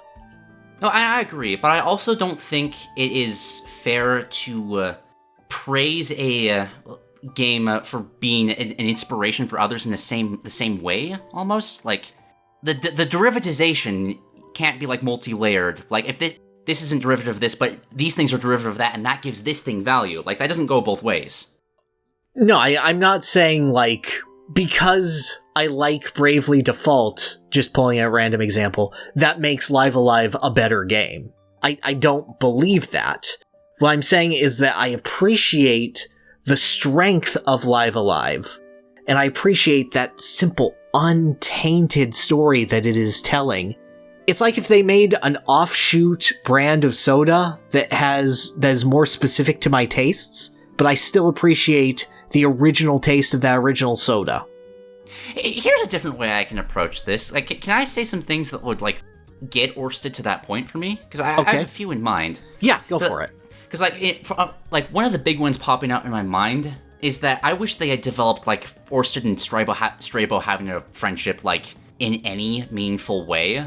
Because, like, a lot of the reason that I don't feel much towards Oersted losing all these things is because there wasn't much time spent with it in the first... I get the limitations of, like, the game that it came from. Obviously, you don't have that much time to spend anything, but just... I didn't even realize they were friends until, like, it was directly mentioned to it. I thought he was just a random guy following you around, maybe a rival or something like that, but... When Strabo was like, how could you portray me as your friend? It was like, we were friends? Really? I didn't catch on that. I'm gonna have to go through the script and see if Strabo ever says my friend now. Just out of petty anger. It won't take you very long to get through the script, which is another thing. It was really good. Did I mention the part about the iambic pentameter? No, it impresses me, but that's more of like the medieval chapter in of itself. Oersted doesn't get to claim that for himself. That's the medieval chapter in all of it. That's yeah, but he gets to claim doing it. He gets to sound really pretty when he says the words. Like, I'm just complimenting freaking Eunie for character voice. I'm not going to back down and say, oh, because Oersted is from this region, I guess that, he doesn't have a character voice that's unique. Nah, screw that. No, who cares if it's unique? I care about if they, like, show emotion. Like, Oersted's probably the best voice-acted character in Live Alive. Do I want to make that claim? I think he had the most impactful emotional moments. Strabo, I'll argue for, because he screamed really good. He did scream really good, I will give you that. And I fucking love Mad Dog. Okay, but I think that's more of just... It's one of the most attractive voices I've ever heard. He's so good at it! He's so good at it! This is fun, I'm glad we're doing this. No, yeah, right.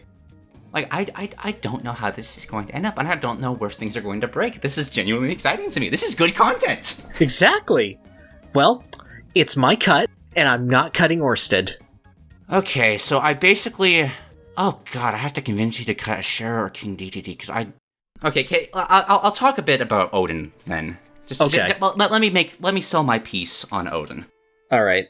So Norse mythology obviously has a lot of tension behind it to get things right. Like, not only is it a mythology that's existed for hundreds and hundreds of years, it also is directly competing with, like, the MCU, which has very ingrained interpretations of how these characters are supposed to be, quote-unquote. Yeah.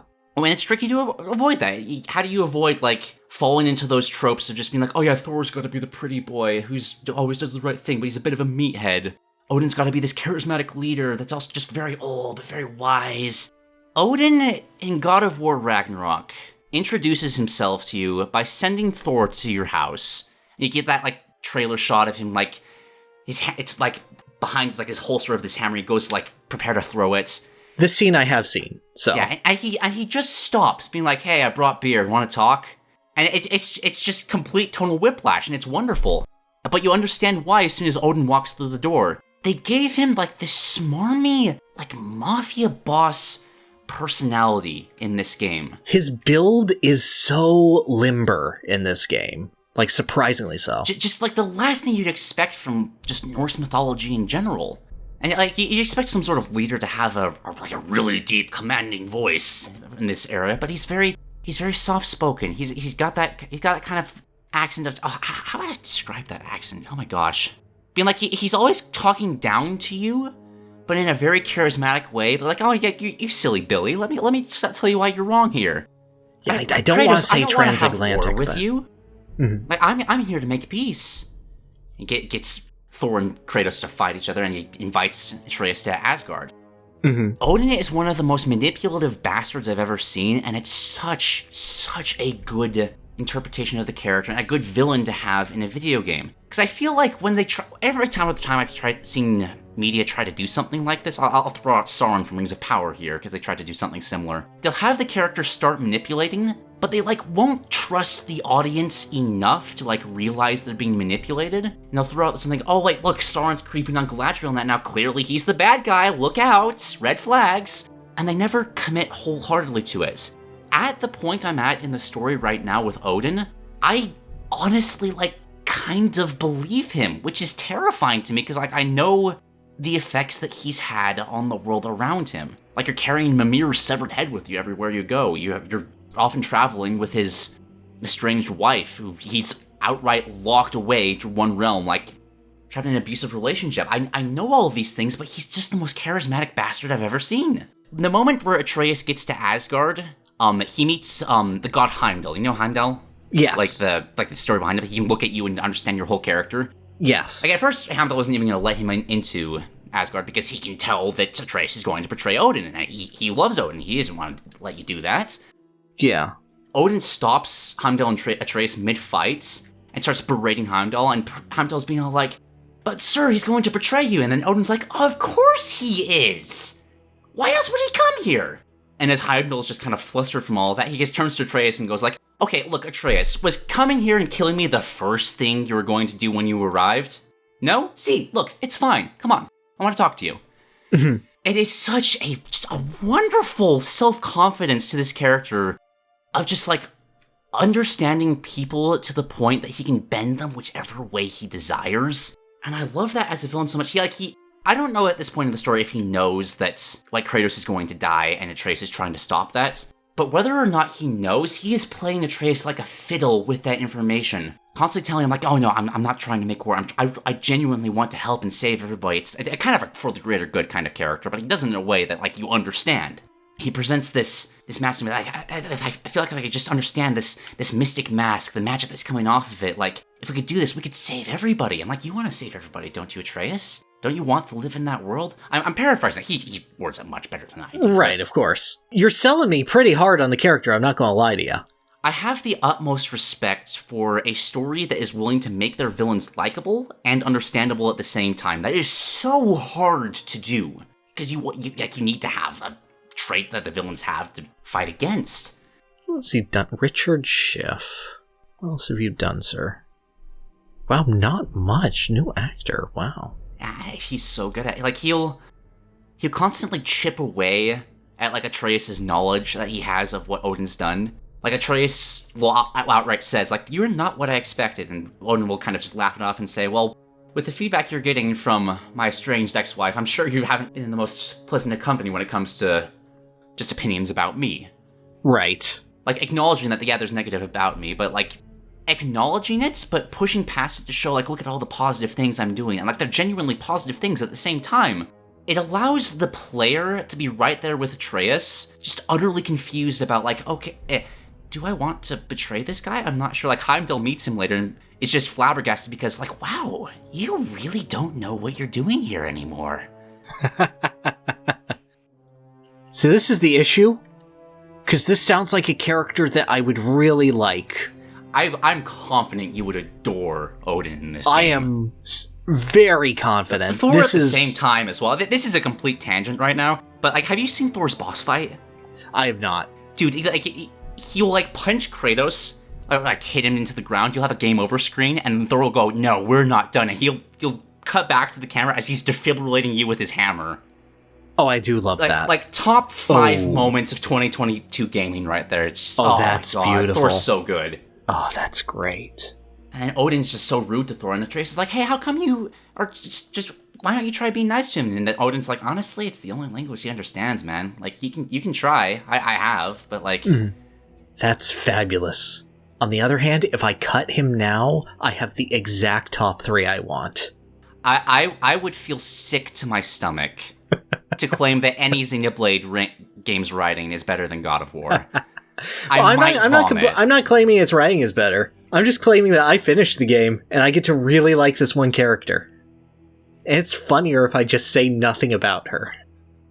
Oh, no. But, like, I don't think there's anything you could say about Ashera. Like, I've seen a couple of your conversations about Discord, and she does sound like a funny character, but, like, no funny anime character is going to beat a genuinely well-written and well-thought-out character to me.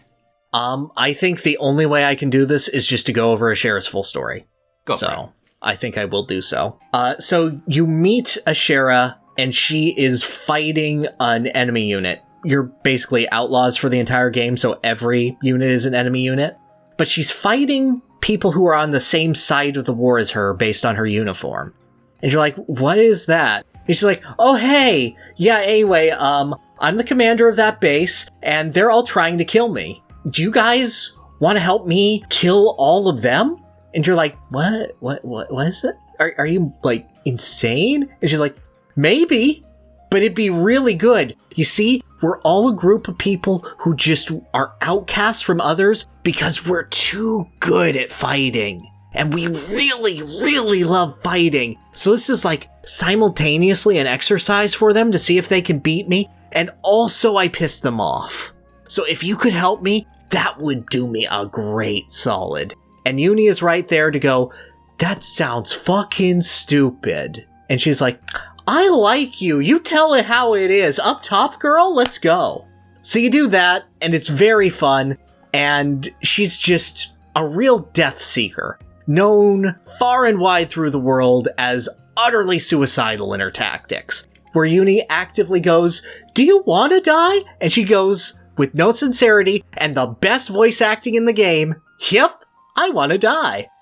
And it is, it's such a beautiful character establishing moment, especially with how little death means in the Xenoblade universe. But then you get her quest, and it is annoyingly far in the game. I had to wait forever and then backtrack in order to get it, and spent way too long figuring out where it is to activate it. But she looks over some ruins, and suddenly she starts feeling some pain in her neck, and is like, oh, that's really bugging me.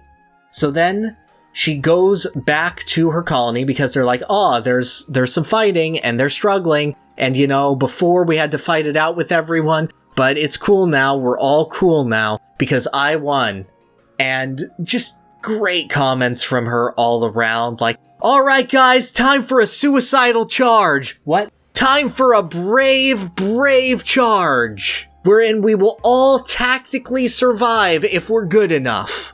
The issue that she comes across is that they're essentially fighting the consoles who they all have one superpower, basically, and the one that they're fighting is, we can revive corpses, and the corpses will fight. So they're fighting an infinite war. And she is like, this would be a really lame way to die, not gonna lie, because then I'm not dying because of honor or anything like that, or because I was overwhelmed. It's because I kept fighting, and they just kept coming, and there was nothing I could do about it. That would suck.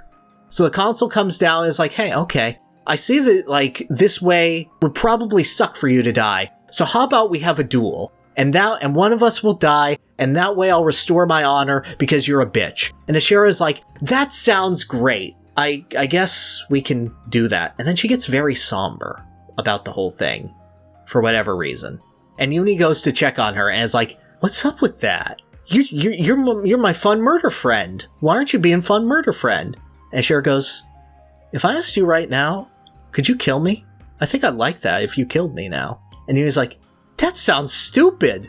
Why would you ask that? And she goes, oh yeah, no, that does sound stupid. That's not battle at all. Never mind.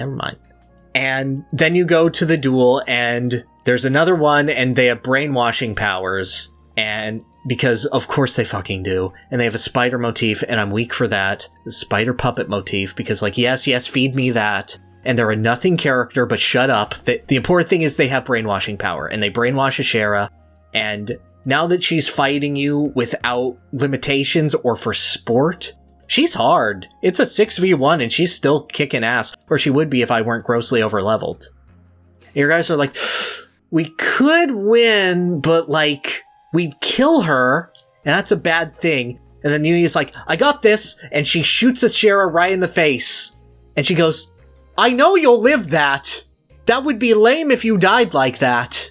And Ashera goes, damn, you're right. It would be lame if I died like that. But God, you made me feel alive again.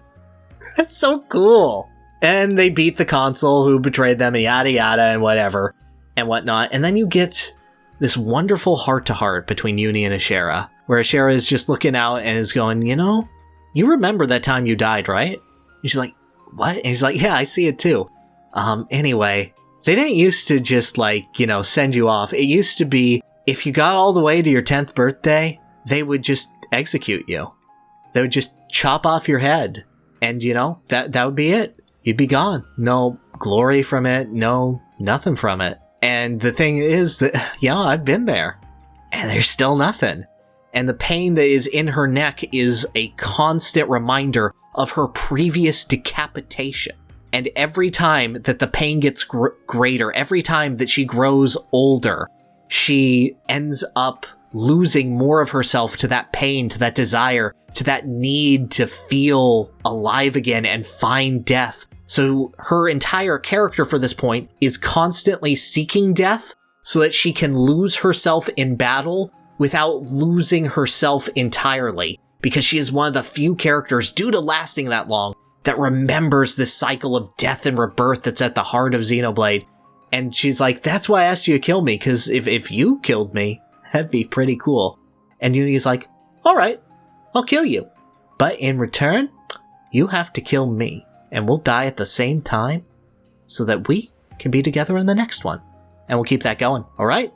And what I love about this character is not just that she's charismatic, is not that she's the only defender in this whole fucking game that I find fun to play, their class. Holy shit, the defending classes in Xenoblade are bad. That's true for all of them. But she has a fun one, because she has, like, a bow staff with the spikes at the end, a big laser naginata, but double. And she spins it, and it creates a feel. It's fun. It's fun! Shut up, it's fun.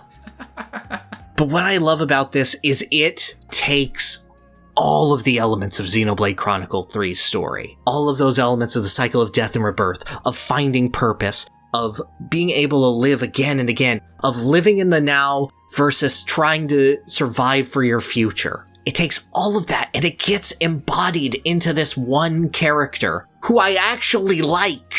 And then she has a girlfriend now at the end. And they play off of each other fantastically, and like, I know that this is essentially a side character, but this character is everything I like about Xenoblade Chronicles 3. It is the entirety of its story, and for once, it's well told. It's aptly done. It's a beautiful little story that I would change nothing about and was constantly surprised by. Well, you are definitely selling me on liking this character. I will say that. For obvious reasons. Yeah, it's hard for me because there is nothing that I dislike about this story. And there's a lot that I dislike about Xenoblade characters' stories. There's a lot that I dislike about even characters we have discussed today's stories. But Ashera, I don't have any problems with. So it's hard for me to go, yes, I can cut this character. I feel exclusively positively about them. I mean, if we're talking that way, I felt the same way about Atreus. Yeah, that's what kind of what happens when you get into the top fives of these sorts of lists. Well, yeah, but I finished my story. I didn't need to rank them this high. See, I'm in an awkward place where, like, I am enjoying everything I'm hearing about Ashera. Mm-hmm. I'm also regretting Atreus over her. Because, like she does sound fun, but it's... No, I'll fight for... I don't know, is it... I'll fight for being the embodiment of a story while also being your own character. I'll fight for that over, I did not finish the game yet, though. Like, no doubt we have this conversation in 2 months, that there is a different conversation to be had. You know what? Okay, I will take that. Because, like, I can't argue this properly without having finished the game. Because I know there's no way in hell I would ever care enough about a Xenoblade character across both the games I have played and the games I have seen and the games I have not. I just don't like Monolith Soft writing in general enough for that. I think God of War Ragnarok is one of the best written games I've ever played, just period, with some of the best characters I've ever seen. But I haven't finished it, so I can't make that argument. I really need to see that. I really need to see the writing style, because I know that I do... You have a preference for Western writing styles, and I wouldn't say I have a preference for Japanese writing styles, but I'm at least... I would say more well-versed in them. I have an active dislike for a lot of them, I will admit. Like, yeah, I feel like a lot of the times with Japanese writing styles, I'm getting presented an idea of a character and watching them go through the same thing over and over again, rather than an actual human character I can empathize with. There's strengths to both, obviously, but I just have a preference. No, I get you. I understand that. Like, just... To take the obvious current example of One Piece, I get how that applies to Luffy entirely. But I could even say that about, like, Usopp. Like, I love Usopp, but, like, gee, he's in a new island and he's scared of it. I can't wait to have him to have his moment of where he's he wants to run away, but then no, he's not going to run away. He's going to stand tall and do something that's both hilarious, amazing, and slightly self-destructive. I'm invested in the character. He only does that like 3 times. I feel like it's been more than that. No, he does it Arlong Park, he does it Dressrosa, and he does it Alabasta. Water 7, obviously he's devoid of that. I mean, isn't that like a hyperextension for that, though? He had it so badly that he disassociated and became somebody else. Oh, shut up and let him have a win. He's Usopp! It's why I love him.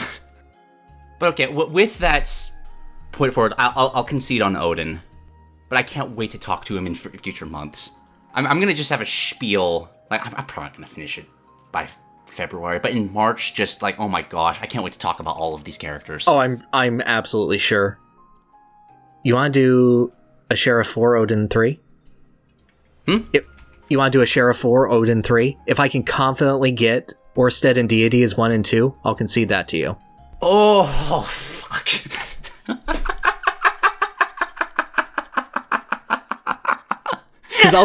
Because I want to do the Oersted Dedede debate. Oh, no. Because obviously, if I cut Ashera here, I'll force you to cut Odin. And if you do anything else, then fuck you, whoever's against Odin gets number 1. Oh. Sorry, explain it to me again. I got lightheaded from that. I'll cut Ashera for 4, if you cut Odin for 3, and then we'll do a debate. If I cut Ashera and you cut anyone else, then fuck you, whoever is not Odin gets to win, and I will be mad at you. And no one gets to have fun. Or I cut Odin here. And I cut Ashera, then it goes Dedede, then it goes Oersted. Oh. How do you feel about people making lists that say the Design Dorks top 10 characters of the year? And Dedede's not number 1. Oh. And Xenoblade's over God of War. Oh no. Oh boy. Oh god. You know, we could just simplify this and say that our number 1 character is in fact King K. Rool. No, because then they'd be relevant in the year of 2022. That's my point. I can't have that. That's my point. Then I'll let you have Oda number 2. I don't think I'll remove Ashera from the list if K-Rool can be 1. No, after how much you said about Oersted, I'd put... Well, like, the debate in my head is Dedede versus Oersted for number 1 and 2. Like, Odin's not going any higher than that. Okay, I'll cut Ashera here if you'll cut Odin at 3. I will do that. Okay, I'm fine with having that debate. Done. Ashera 4, Odin 3. I'm just glad that I could give her a debate and let people know my new ship of the year. Okay, but like devoid of any of the debate, can we just talk about how good Dedede was in Forgotten Land first, though? We had a whole video on it, but yes. I mean, yes, but like it was so good, though. It was so good. There's a reason we made a video about that. Like, guy, I don't have an Oersted video. Okay, shut the fuck up. I've been playing that for years. Like, you know why that's not existing, and that's not because I don't care. It's because no one would watch. I mean, you say that, but you would have said that about Crunch. Even less people than I'm expecting really viewing Crunch. Thumbnail with huge letters saying pain or misery or something like that, and it'll just work because YouTube. So fucking mad. I'm not, but I am. The cranky thumbnail is so much funnier. But it's harder to read from a thumbnail size. It's still legible. I explicitly made it legible. You can read recommended this WoW with no issue. I mean, I don't know what to tell you. That's just YouTube. Yeah. King Dedede is a character that I will love for the entirety of my life. Seeing him grow over these years and having something tie it all together is utterly, utterly incredible. And the fact that he's been able to be given this spotlight in and of itself is incredible. He is a character that I feel represents the strength of continual writing and support. He is a collection of stories in life. Oersted is that tied into a singular package in one game. He is the strength of a single myth being told absolutely perfectly. Dedede is a collection of myths being told absolutely perfectly with one climax. They are two different brands of storytelling done insanely well. These are easily my top two.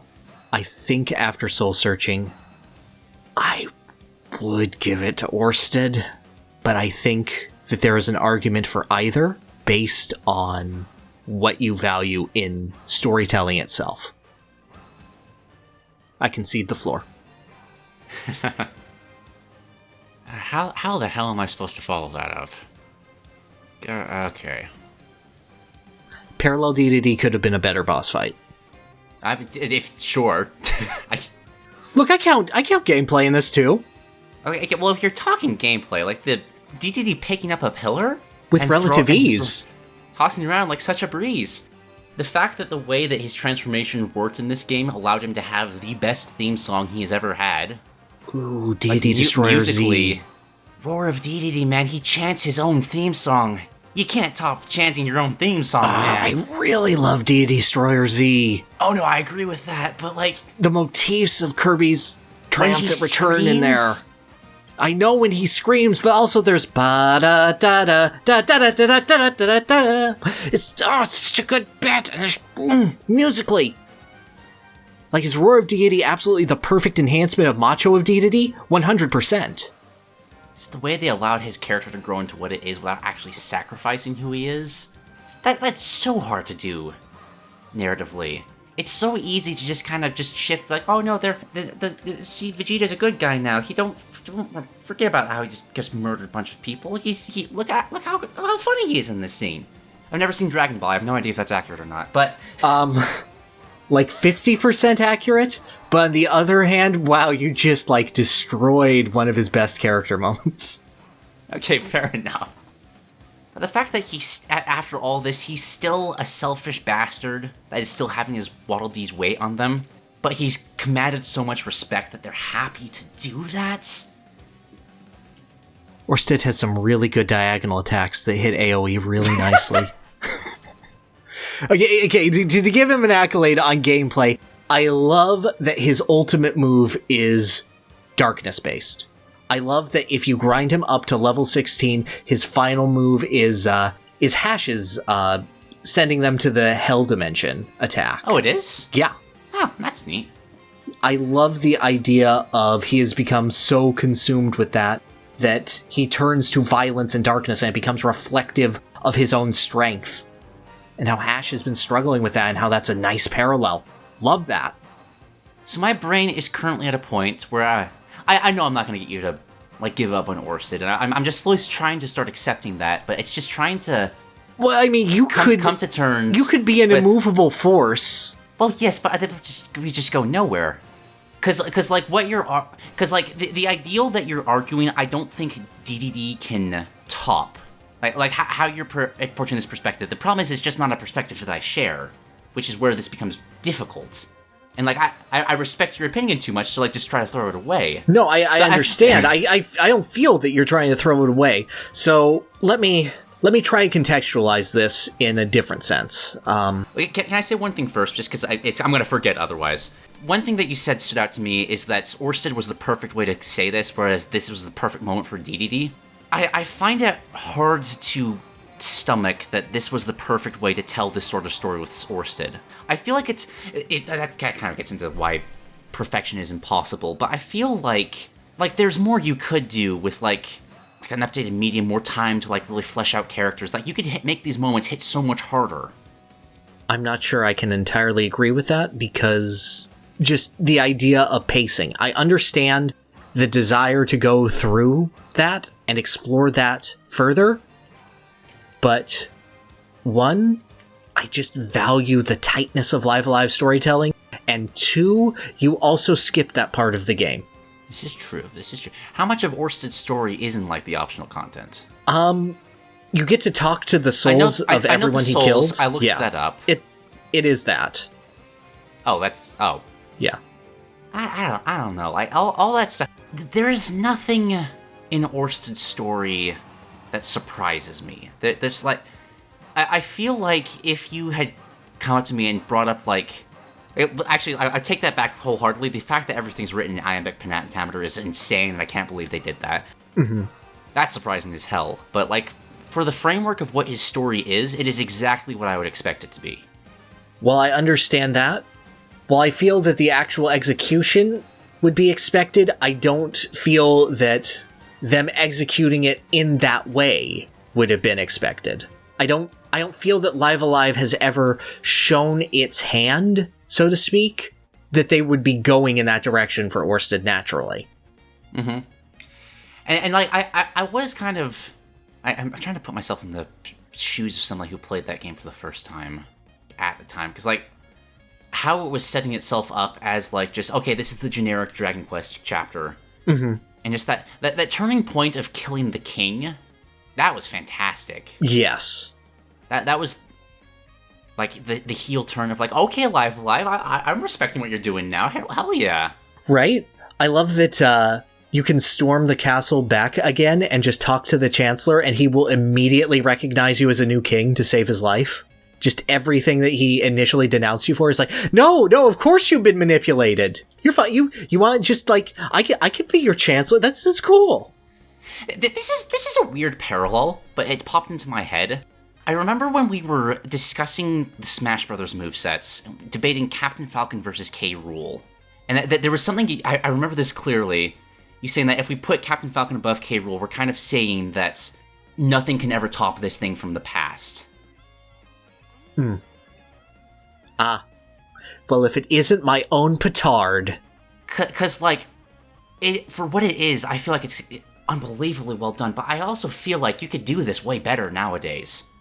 Like, with how much games have evolved, how much more you can mess with, like, narratives and gameplay and storylines. One of the reasons I love God, because it's not safe to do so. Why would they? Because it's been, since 94? 28 years? Also, yes, they did. That was basically Asriel's story.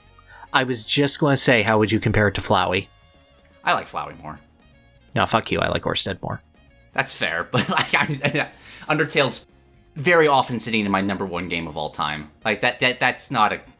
Because I understand why Flowey is the way he is. Mm-hmm. They throughout the game, that like build up like what happened to him, how he ended up the way he is, and the tragedy of his situation. Like how he... Yeah, it's Asriel, but he can't feel a goddamn thing anymore. On the other hand, I would argue that you don't know why Kara is the way they are. I feel like Kara is the stronger analog to Oersted. I don't care about Kara, though. Okay. And you care about Oersted, therefore making him the victor. Haha! I mean, I don't really care about Oersted. Like, as a character, I love the story he tells. I love the myth that he's presenting. You just told me, like, one of the best moments was him breaking free and doing the final thing in the Gigalomania. Yeah. You care about that. Therefore, you care about Oersted, making me the victor. Haha! Rematch? I have the will of the warrior. I win again. Haha! As a character, I don't know him. I don't know why he wanted to be... Like, did he love the princess as well? Or is it just something he felt like he had to do? Why were he and Strabo friends? What caused that? Did he ever look up to Hatch? Hash. Hash, yes. Hash, I remember it because it's a very stupid name. Whereas I've been with Dedede every step of his journey. I know exactly why he thinks the way he thinks. I know what it took to reach that point. You weren't born for Avalanche. I meant adventure. Shit. It was a 3-syllable A word, okay? It's close enough. Goddamn, I love mythology too much. I think I respect the passion you were putting forward, trying to spin it as a myth.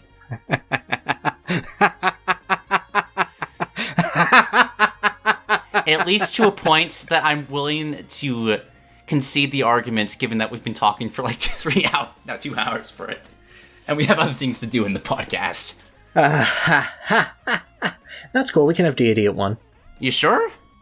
No, but I thought it would be funny if I said that. No, I feel like you brought the better arguments for Oersted. And I feel like that should win in these sorts of discussions. That is what I would value the most in these sorts of videos. It should be the points and not necessarily the feeling. And I think you made the better point for Oersted. Well, I disagree with that assessment, I say denying my own victory. Because I feel like if you feel something strongly enough, if you are allowed to let that resonate, then that passion should mean something. I feel like articulation is incredibly important and absolutely necessary for conveying points, but I feel like if you have that passion, you should dive in and really take it. I agree with that wholeheartedly, but this isn't the passion for DDD is there. That the disconnect I'm having, and the reason I'm willing to concede it, is the comparative lack of interest in Oersted and recognizing that I'm just not there. Like I had to go through my game catalog 3 times to remember, oh yeah, Oersted, I should put him on my list. Yeah, let's go with that. It's just not something I really thought about, and I think that, but it's like what you said, I just don't have as much of a preference towards like Japanese style stories. We say like with games... King Dedede, the Western juggernaut. Well, because the reason I like just the Western style storytelling more is that they actually give more time for characters to just like have those small interactions and not overblow them. I say that not meaning it necessarily as an insult, but they like lots of video games, anime, etc. They try to present, here's this overarching conflict, and they kind of fight with their emotions. If that's, I don't know. This isn't something I've had to articulate before. Well, no. In Japanese media in general, well, I feel like in almost all media, if you're good, then it should be a battle of ideologies, and which one winning out being a matter of a combination of tactics and implementing it and spirit behind it. Much like what we're doing now. Deciding if JRPG character from 94 and Penguin from 92 is the best character of 2022. But, anime and just in general, the storytelling of JRPGs and things that take inspiration from anime are a bit more, I would say, literal about that spirit. Mm-hmm. I don't believe most of the characters in these storytellings are actually like characters I could interact with, if that makes any sense. Because they embody what they're trying to embody too wholeheartedly. Like, it's random example, Dragon Quest XI, Sylvano. I love that character. But like, he embraces what he is so hard that it becomes a caricature more so than a character. Nah, dude, I've been to parties with that person. 100%. I need to go to better parties then. Bro, I work in theater. I know that person. You know what? That's a very fair point. And, that's the thing. I don't know. I grew up with a lot of character roleplay, and specifically for Japanese properties, and I always feel that when I view a character, I am viewing them in the window of, and basically the camera is focused on them from their storytelling perspective. I always believe that there's more to a character, and I enjoy that, but I'm always engrossed in how their character and the story meld together. For example, this year's Xenoblade Chronicles 3, I loved the character of Triton. I thought that was a super fun character. I loved him so much. I did not include him on this list, because even though I could believably hang out with that character, I did not feel his meshing with the story very much strongly at all. I mean, I understood it, and I was able to extrapolate things from it and whatnot, and understand that, but I didn't put him on. But I could fill in the blanks for everything that the game isn't telling me thus far. Mm-hmm. The excitement to me is seeing how they interact with the medium, how the character and the story are married together. And I do think that Dedede and Oersted do that fantastically. Despite Dedede not having a goddamn line to his name other than "Arr." Oh, I'm sorry. He also has "Arr!" But, Kind of to parallel that. Growing up, I've always been like I essentially grew up with Lord of the Rings being my Bible. Like, world building and how a character exists in that world has always been the number one thing I look for. I love being able to see a character, see a world, be able to picture exactly what a character would do in situations and how the world would still continue going on when he's left it. And I don't think... It's interesting because, like, no individual Kirby game does enough to do that, but through the course of its history, DDD has had enough of that to, like, fully flesh out and give him this overarching story that has such a phenomenal payoff in the Forgotten Land. Really, it was up until Brawl. And it's like, okay, I'm starting to get it. There we go. Yeah. From that perspective, I can understand how Oersted would fall short for you. Yeah. Like, I can see what's so great about it, because I felt the same way when I was going through his story. But, like, for a character that I love, for a character I would enjoy, I would want so much more from him to, like, just make those moments hit harder. I would have wanted more interactions with him and the princess, like, actually develop a relationship instead of being like, oh, we knew each other for 5 minutes, but we're in love, and now I'm gonna kill myself because this other person I knew for 5 minutes is now dead. But I still think the ideas there are solid. It's just from a storytelling perspective, they don't land with me. I can feel that, but, like, that's not myth to me. From the framing of the storytelling perspective, I could understand how you would want that, 100%. But I feel like in the way the story is being told, in the idea and the myth, and just the thought of how stories are told, that's all very well considered. Like, I can't hold that against him, because I feel like it is deliberate, and I agree with the choice of the deliberation. You can't bring up myth again after I was talking about Lord of the Rings. That's cheating. If they told you that the world was created by song, and then they told you every note of the song, and that they got some notes wrong, and they're like, hang on, let me tune the song a bit. Because, like, if somebody came up to me saying, like, hey, is Baron a good character from Baron and Luthien? I'd be stumped, because, like, you don't really, like, get any interactions with him, but, like, the overarching story and plot, because of that myth, is... fuck, you won. That was what you needed. Yeah. I did it. Everyone, we did it! We killed King Dedede! He gets a silver trophy. That's actually fitting for him. He's always the silver to Kirby's gold. Yeah! Even at your most shining moment, you don't get to shine! Oersted killed another king! Congratulations! Oersted Live Alive, the best character of 2022! And now for my award for the worst character of 2022, it's Bayonetta. Okay, moving on. I can't... Yeah, moving on. Oh, wow, this is actually a Gaiden episode. There's news. Right? Future Sight.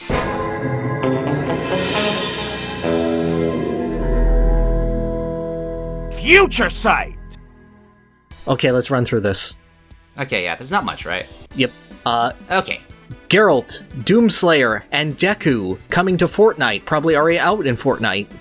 At this point, yeah. Yeah. Like, neat. I love Deku. That's cool. Still not gonna play it. I just wanted to see if I said Deku, you'd be like, huh? Oh. No, there might be a My Hero Academia out there, a character out there that would do it for me. But you'd have to be able to, like, launch yourself around as Lemillion or something. Like, go through the floor and just pop out randomly. That would be fun, and I might consider playing Fortnite for that. Fortnite, I'll give you a deal. You put Joey Wheeler from Yu-Gi-Oh! In, and I'll play you. Good deal? Good deal. We're done.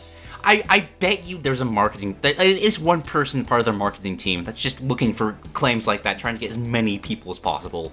Yes, that's my gambit. That's my thought. Let's see, custom item mode was made available in Mario Kart 8 Deluxe, along with Expansion Pass 3 or whatever. And I just think that's cool. That's neat, yeah. The mind obviously goes immediately to the all blue shells race, but there's a lot of just unique race types that you can do, or just disable coins as an item. Yes. I feel like that just makes it better overall. Yes.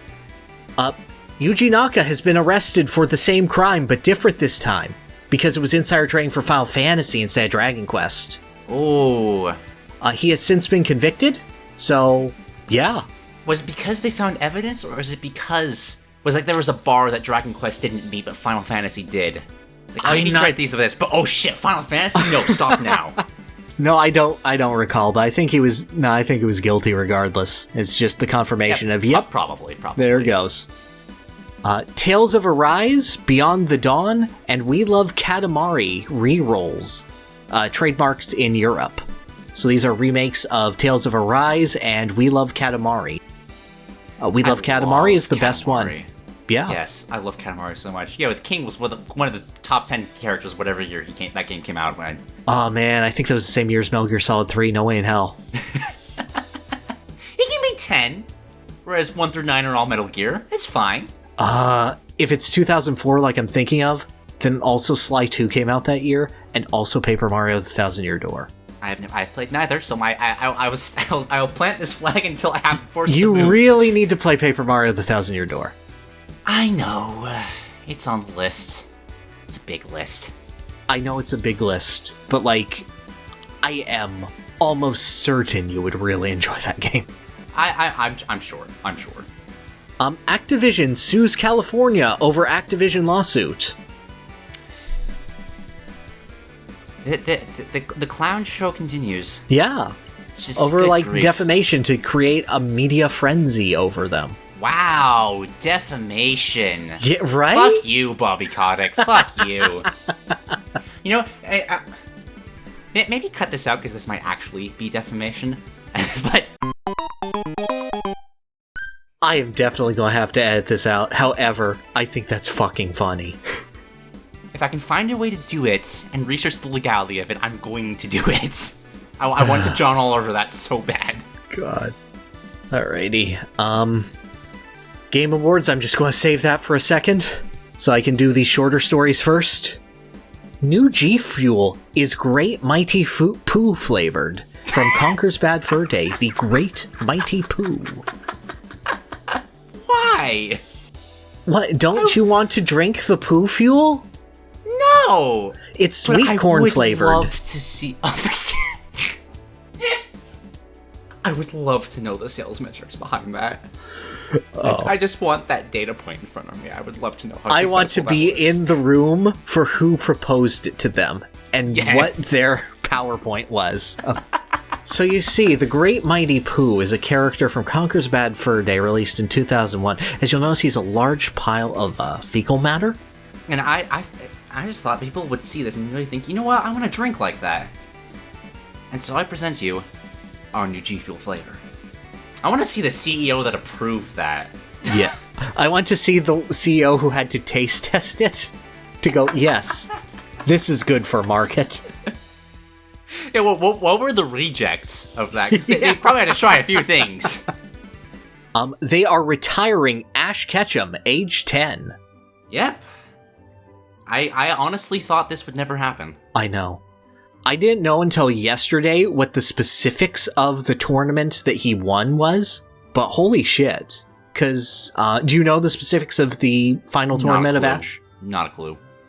It was only 8 competitors, and they were all champions. By which I mean, in order to win, Ash beat, in order, Steven Stone, Cynthia, and Leon. Nice. And then other champions like Diantha and Lance were also in the tournament. Sorry, who was that first one you just said?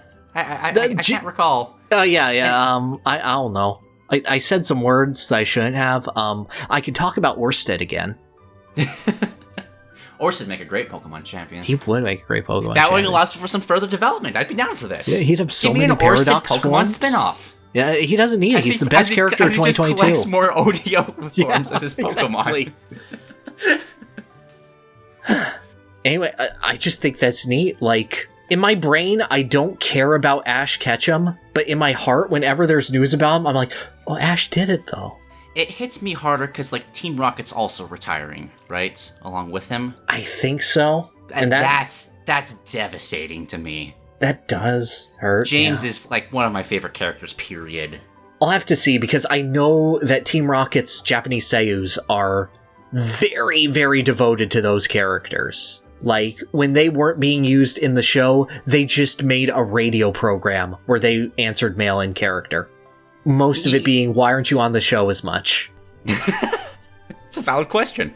You know what's the craziest thing about this? Because we're saying we're retiring Ash Ketchum, but he's probably not going to be gone. These new characters might actually find him in the world, and he might have actually aged when they find him. They might actually, like, Gen 7 Red Ash. It would be insane to just go back and have Ash as a champion fight, like 10 years from now. That would destroy me. Like, he would be the champion now. If they keep consistent world building, like, he would be the final boss there. He is currently the final boss. Like, of the entire Pokemon world, he is now officially the final boss. Oh, man. One more thing before we move on from the story. Have we ever learned the identity of Ash's dad? Only in the musical, which was Giovanni. Okay, I just wanted to know. No, there's a fantastic song between Ash and Giovanni, and Ash is doubting himself, and Giovanni just goes, "Why don't you ask your mother?" And his eyes go wide. So, Giovanni in the musical is the voice of Maximilian Pegasus from Yu-Gi-Oh! Sure. That's just, I see it. It's just, that's fun. Information that people needed to know. So. Agreed.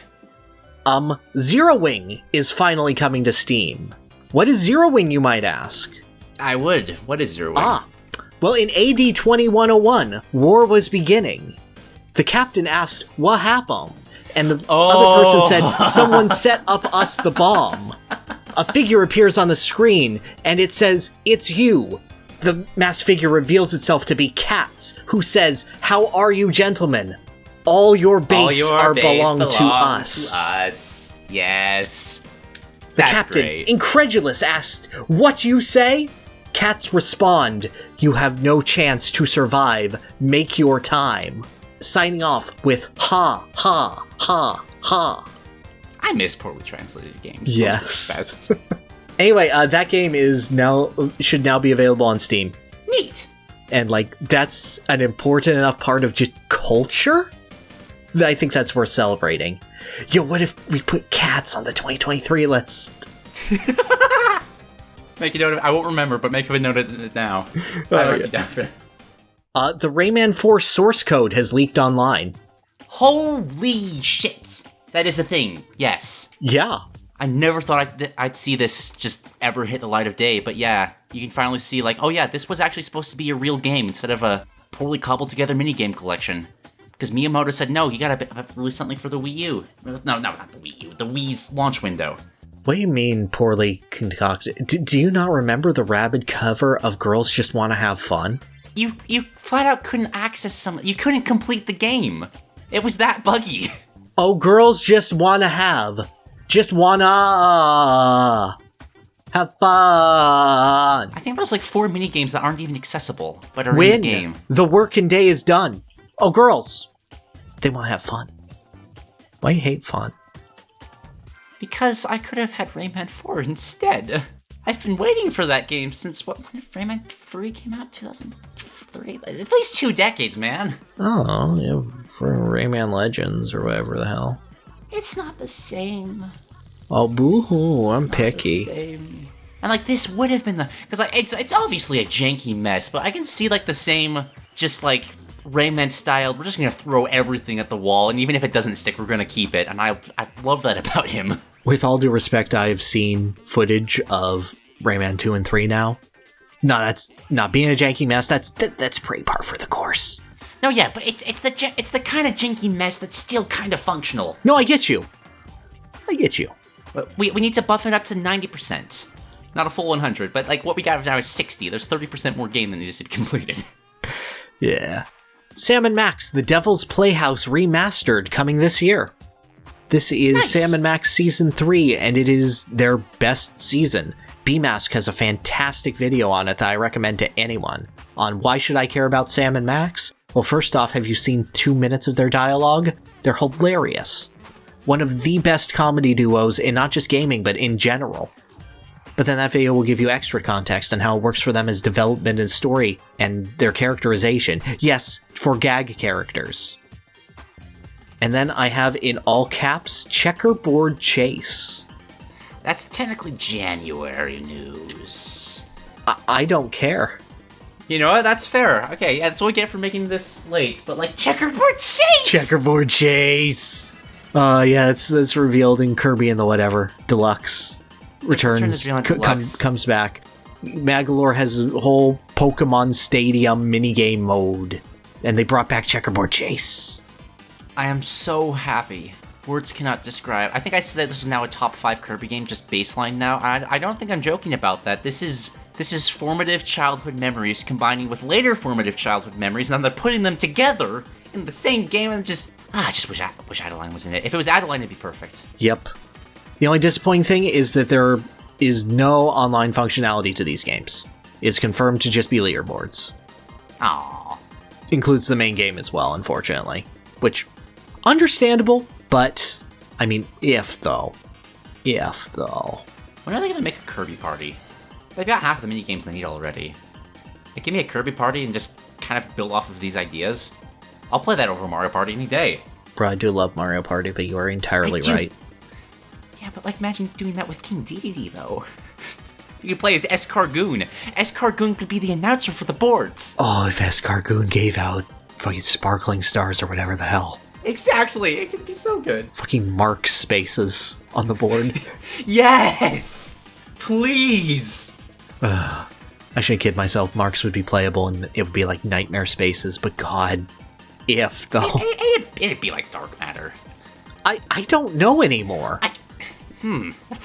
Like, at this point, if you told me, oh yeah, there are grill spaces on the board from Kirby Superstar Stacker, I'd be like, okay. Maybe it like changes from board to board. You have like boards themed after specific games, and each like Bowser quote-unquote space does something completely different. That would be fun. Okay, and then the Game Awards happened. I mean, they happened in the middle, but like, I wanted to save it for now. I did just write a list of things like, oh, I care about that. Oh yes, please go ahead, because like, I have like 3 things that I cared about. Okay, I will just rapid fire through this. Dead Cells Castlevania, that's just neat. Yes. I like that. Good job. Yeah. Returnal is on PC. Thank you. I wanted to play that, now I can. Cool. Learning that PS5 exclusives are dumb. Street Fighter 6 looks so good! Street Fighter 6, oh my god. All 4 of those characters that they showed off. First off, crazy that they showed 4 at the same time. Second off, all of them look incredible. God, I'm going to play Marissa. I've seen his design. I was already like, yeah, I think I'm going to play as DJ. But there's actually seems to be like a rhythm kind of thing going on with him. Yes, I saw that. That's my favorite. Oh, you should play Rise in Persona 4 Arena Ultimax. I probably should. She has a DDR minigame as her super. Marissa's design, her helmet being like just her hair, but it's a gladiator helmet. That's so funny. Oh, did you see her win animation? I have not. She takes their unconscious body, carries it off, and presents it to the gods as a god ray shines down on her. Yes! Oh, it's gonna be so good. Oh, I want her to beat me up. And the fact they showed off like that deluge of single player stuff at the same time, like I couldn't keep track of all those mini games. The fact that they are turning motions and timing into mini games is brilliant. That's so cool. Like that is how you onboard. You make Hadokens competitive. That's some Karate Kid level shit right there. It's I love it so much. If Ryu comes up to you and says, "You can do a Hadoken," I know you can. Just slice the sushi. Sensei, I did it! This is gonna be a good game. I can't do it, I'm afraid. And Zangief comes in. No, do not give in to fear. 360 motion. Next up, just a small thing, but there's a game called Viewfinder. Did you see this? It was you take a picture, you hold it up, and what's in the picture becomes part of the world. And it's like a puzzle game with that. Oh, that's neat. I think I've seen some games similar, really but I can't remember titles. Yeah. Kirby won a thing.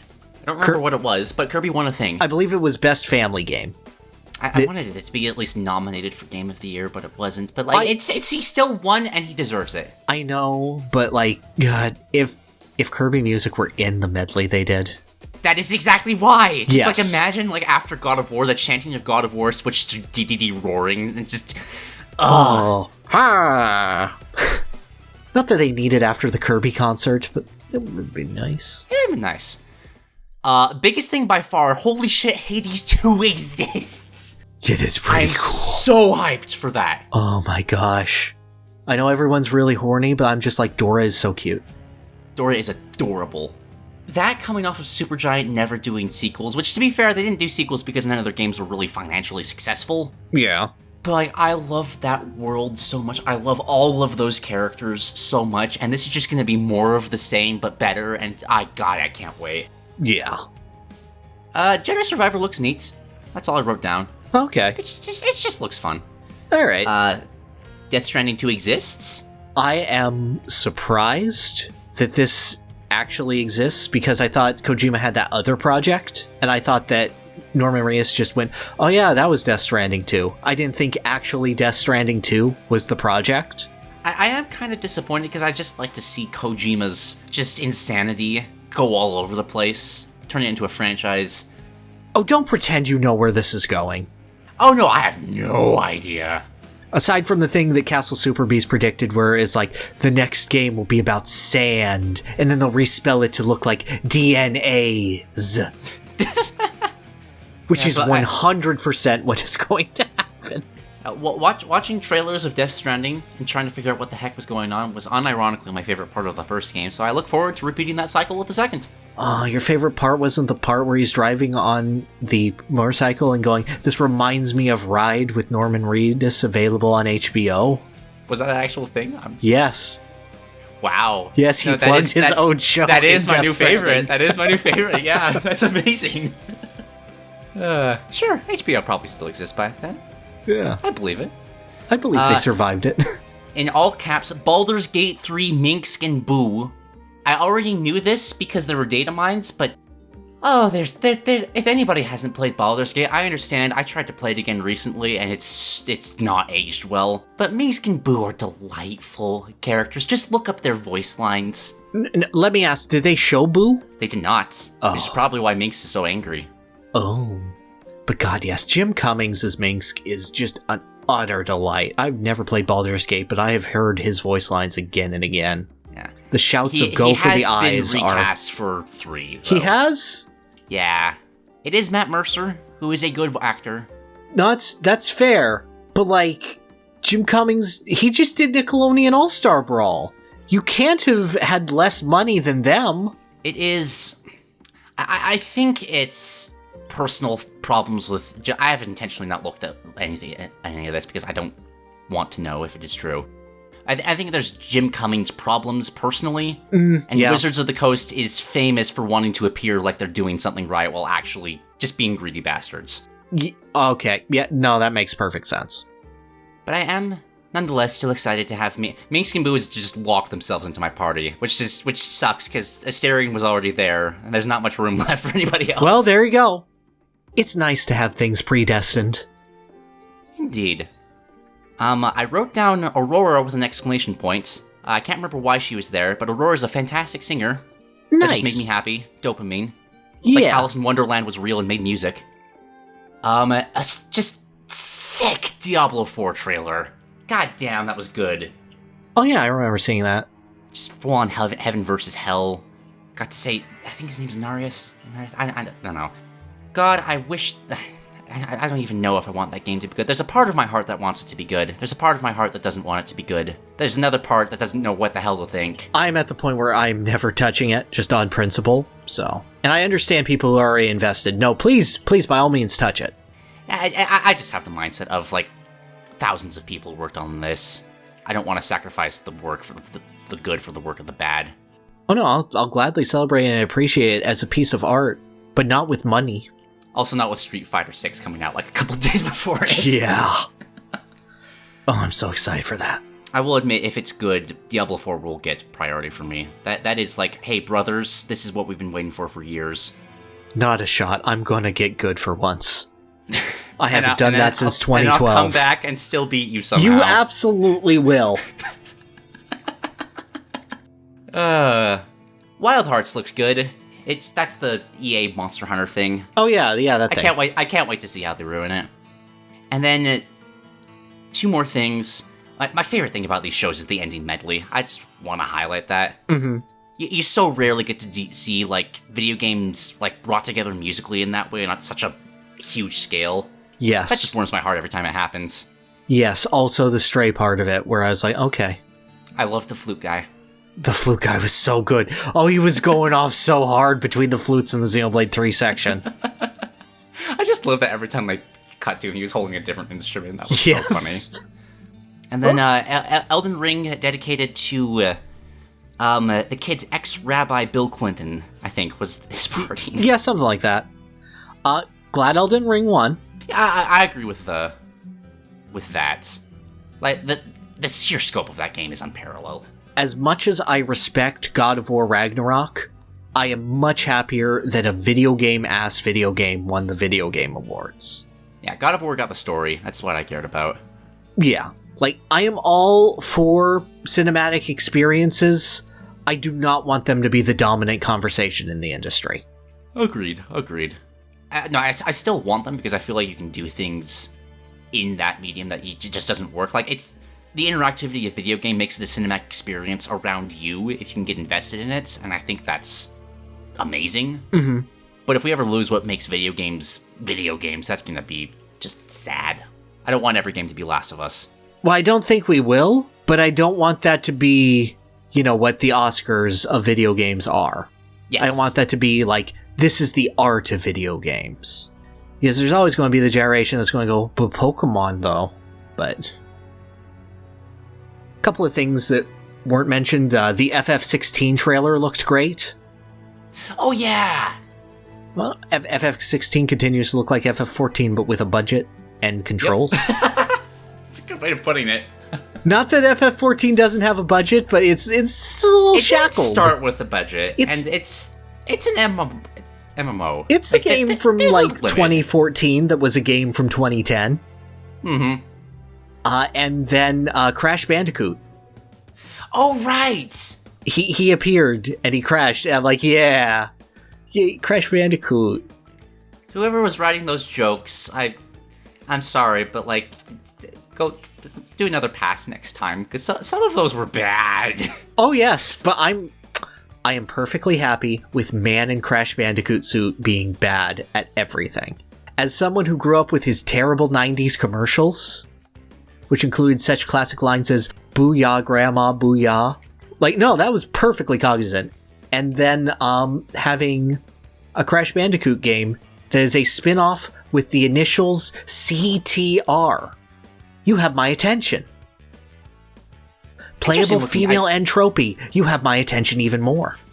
It seems like a 4v4 Overwatch, combined with the gathering aspects of Pokemon Unite. Is kind of what I'm getting from it. Yeah, it's like a platformer MOBA. So yeah, which I've never seen that happen before. I'm interested. Yeah, I'll try it. I'm intrigued. I can't think of a game that's particularly done competitive platforming well outside of... Not on purpose. You get stuff like Roblox and Minecraft. Fall Guys exists, of course, but not from a competition standpoint that isn't just survival. Mm-hmm. So very curious to see what they're going to do there. I would love to see that spark into something, because there's a lot of things you could do with an idea like that. Yeah. Awful trailer for it, but I'm very excited. Yes. Can we just get Crash away from modern music, please? He's a goofy cartoon man. He doesn't need it. Okay, and that's the end of the news? Indeed it is. Alright. So, Donkey Kong is dead.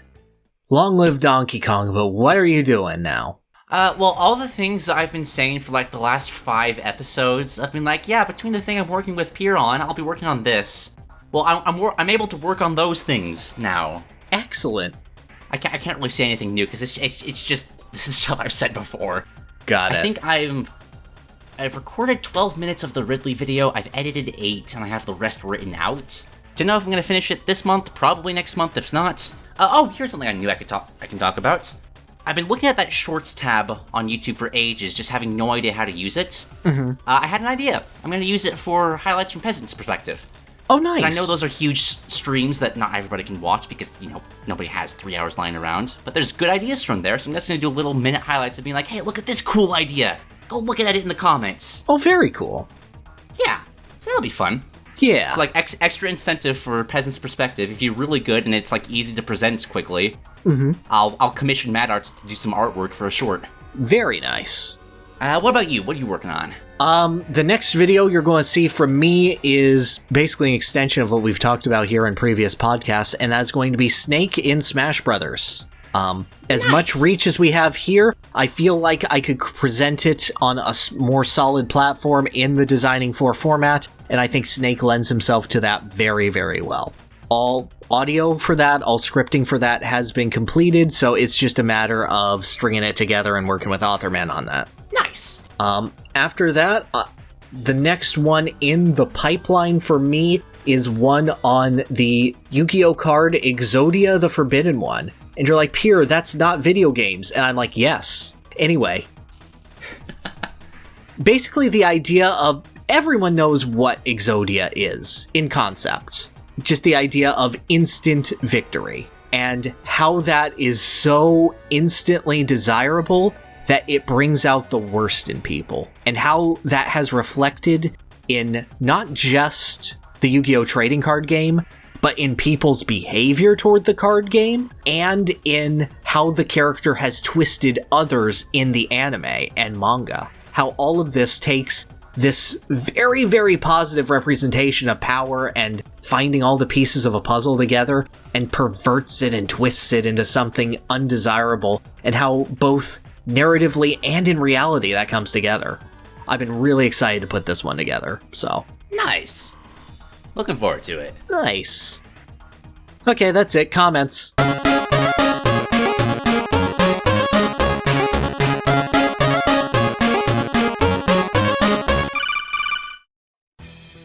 Alright, so today, hilariously, I think I saw like 5 people asking, because you said last night, so what's your favorite burger, man? Alrighty.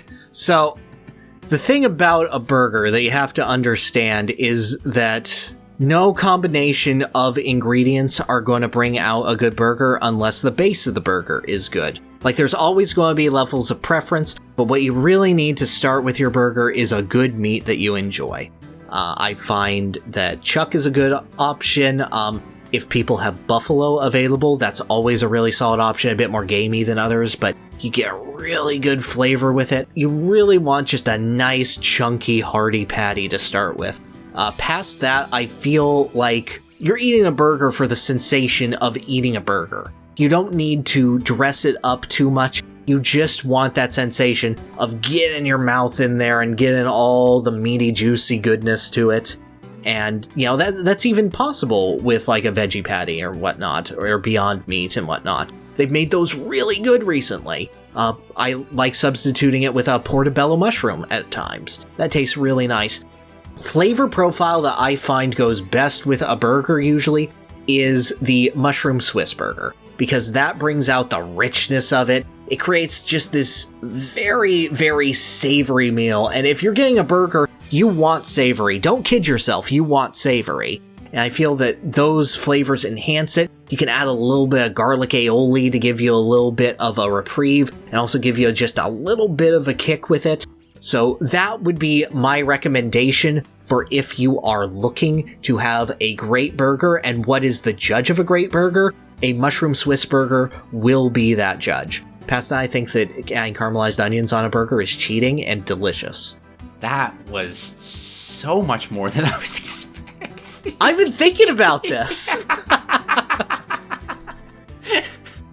Was that scripted or was that just straight off the dome? No, that was off the dome, baby.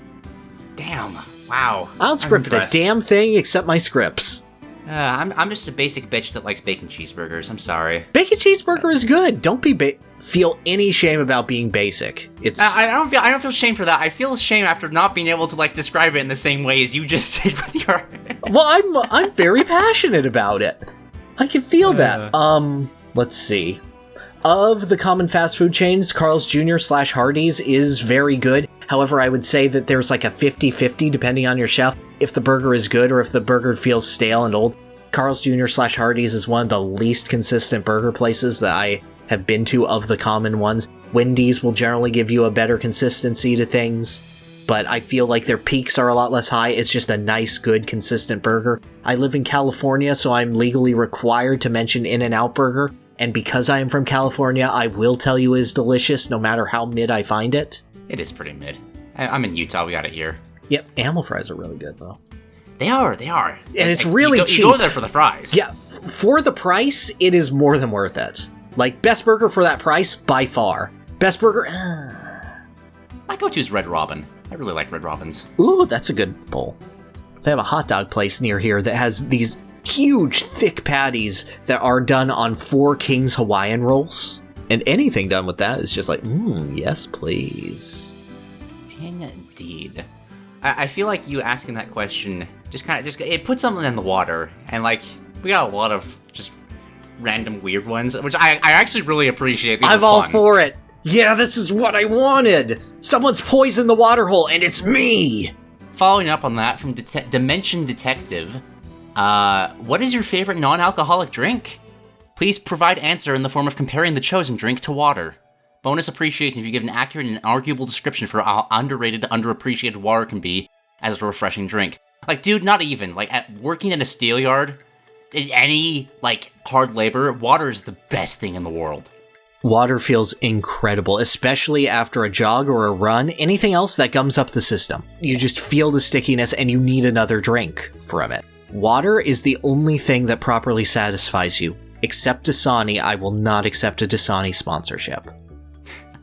I think for just other answer, though, Duke lore, I was a Starbucks barista for a few years. Ooh. So I've experimented so much with, like, just different lattes and stuff. I think the best combination is blonde espresso with a mix of toffee nut flavor and white mocha. Toffee nut really with anything is just an amazing flavor enhancer, but white mocha especially, just, oh my god. No, it sounds like it would bring out a lot. I'm a wimp, and I can sense any amount of coffee in a drink, and the bitterness will go to my system. I don't know why I have a child's tongue, but I do. So whenever I go to Starbucks, I just, very timidly go up to the counter. I go, "Excuse me, can I please get the mocha cookie crumble frappuccino?" And let me tell you, the mocha cookie crumble, that's really good. Yo, ask them to make it with white mocha and then put some toffee nut in it. It is unironically amazing. Oh, there's an idea. Usually I get their toasted white mocha if I want white chocolate, but that's... Oh, even better. Oh my gosh. Yeah. Toasted white. It's only in the holidays, but, like, doing that with toffee nut, and then doing it with half and half too, It's so unhealthy, but it's the best thing. Off topic, I am a sucker for their sugar plum J-nishes. That's the best thing they have all year. I ate way too many of them working there, but, like, no, you're at the start. I was with you. Mm-hmm. We got any other random ones? It was the holidays, so from Jack King 1900, did you guys believe in Santa as a kid? Absolutely. As well, yes. Grew up in a very religious household, so those kind of traditions were a huge part of my childhood. Like, I did the Easter egg hunts. I did Santa Claus. Stay in your rooms, otherwise you're gonna catch him. Did all the Thanksgiving dinners, all that good stuff. Yeah, Santa was sloppy with me. He would leave footprints all over, and I would see him and chase him back to the chimney. Not Santa Claus himself. He's very smart, very crafty. Left well beforehand, but would make him cookies. Would leave carrots for the reindeer. Be eaten almost entirely, except for like 2 carrots because the reindeer were tired and didn't want to eat any more carrots. See, that's weird. For me, there was Santa had like an advanced team of elves for me that would always give us themed pajamas every single year. Like, every single time, without fail. It's been incredible. They still do it to this day. That actually is adorable. God, Santa's so smart. As a 27-year-old, I just walk up the door and like, oh, there's a present. Okay, yeah. It's the elves. No, it's entirely understood. Santa still somehow finds a way to give me a pack of Pokemon or Yu-Gi-Oh cards every year. Don't know how he can find it. The shortages are insane, but he manages. Excellent.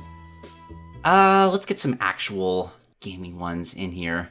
This was an interesting comment from Adin Drevedevi, I think. What's your opinion on franchises having a quote-unquote dark and edgy game? Is it a fun and memorable departure from the status quo, or a stupid idea not worth considering? Yeah, it depends entirely on your franchise and what you consider to be dark and edgy, essentially. I agree. Like, I wouldn't consider Twilight Princess that, for example. Some people do. Right. But Shadow the Hedgehog? Oh, yeah. Oh, man, yes. When your brain latches onto stuff, it obviously goes to examples like Shadow the Hedgehog or Jak 2. Very large extremes for them. I think it depends on how hard you commit to it and how much it... Like, my brain's going to the... probably don't even remember this, the Xbox Bomberman game that looked super mature. Oh, yep. No, I remember that. When you're just trying to do it for the sake of doing it, no, get that out of here. But if you're kind of having fun with it, then yeah, I'm all down. Yeah. I'd love to see a punished Mario game. That'd be hilarious. You can be as genuine as you want, or you can be as off the wall as you want. I'm trying to think of series that went not necessarily darker, but in a more serious direction after a while. I get... Oh, duh. Final Fantasy VII. Oh, yeah. Yeah, no, that game is great and was a good decision. Yeah, it's less the dark and edginess itself, it's more just the execution. Precisely. Like, I could even say that, Banjo-Tooie is comparatively dark and edgy to Banjo-Kazooie, and you'd be like, I don't believe that, and I go, it starts with murder, and they get revenge. Like, it's all about tonality and presentation. Indeed. This wasn't a fun one. From That Two Guy, do either of you have a favorite speedrun for spectating? If so, then which one and for what game? I mean, I've fallen off of watching them consistently. Like, I don't really watch GDQ anymore. Used to, but not anymore. Yeah, exactly. I don't want to just have the basic answer of the games that I really like and would consider speedrunning, such as Crash Team Racing or the Donkey Kong Country series. But I also don't want to give the common speedrun answers, like Super Mario Sunshine and Yu-Gi-Oh! Forbidden Memories. I mean, I hate to do it because it's the most basic answer of them all, but I love Super Metroid races, man. They're so fun to watch. Just making it into a competition, just how much is usually staked on them. That's partially just how HDQ handles it, to be fair. Yeah, no, Super but Metroid having a constant, save the animals versus that's just fun. Yeah, it's been presented in such a way to make it excellent. Mario 64, very similarly, is always a good time. I will say the ones I always found the most interesting are like RPGs where you're just intensely underleveled and finding weird quirks of how the systems work to get through things you should not be able to otherwise with your given stats. I agree, unless you have to do something repeatedly for like 30 minutes. Yes. In the middle of it. As long as Zallard 1 keeps doing blindfolded runs, I will always love Punch-Out runs. Having a traditional Make a Man Out of You song during Kingdom Hearts 2. Yeah. In terms of getting everyone to sing that. Yes. That's my favorite. That is amazing. That is a good one. I just like games where I do love 3D platformers for them specifically, just because the way that you're able to interact with physics most of the time is fascinating. Like, I don't actually love Banjo-Kazooie that much as a speed game, but I love Spyro and I love Donkey Kong 64. Yeah. Because there's always a moment where, like, your speed exceeds your ability to move around, and then you just go. And you see them do something, you're like, oh, I guess we're here now. But Banjo is too perfectly made. I've also had some fun with, I had it for a second. Oh yeah, I was looking at my amiibo Fire Emblem. Because of how they just focus on a handful of units and just kind of sacrifice the rest. It's always funny just to see, like, okay, what have they deemed to be the good stuff? What levels do they need to hit? Is this good enough? Is this bad enough? That's speedruns that you kind of have to react on the fly to what you get. I find to be some of the more interesting ones. I like the ones that you're curious on that, and it's not just like, oh yeah, of course it's hard. Ooh, and I saw some great one. Not exactly the whole game, but specific levels of like StarCraft. When you see times of like 1 minute on one of the hardest levels in the game, and you're just wondering, how the hell did you do that? Yeah. It's like using units to bait other units and try to just finish as quickly as possible. That's always great. For your favorite games, do you prefer aisle runs or full game runs?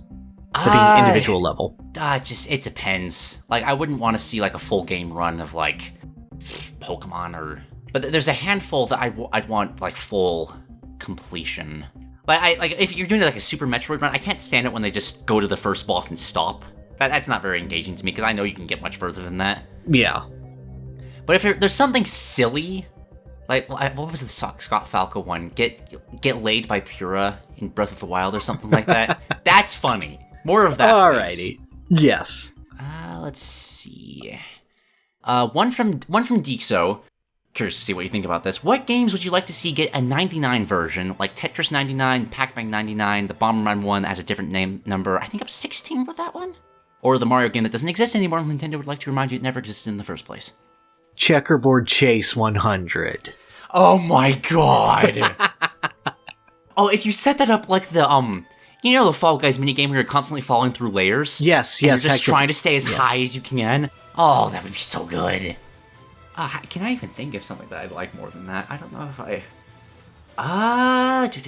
gosh, my brain is like, oh yes, I'd love a 100-man Royal Rumble, but that already exists in the form of Rumbleverse, which I still need to play. You know how the Link's Awakening, like the remake, had the Dungeon Maker? Yeah, the undercooked one. I would love to see a 99 version where it takes that, everyone builds like a part of a dungeon, it's all stitched together with a few random elements, and everyone has to try to make their way to the end.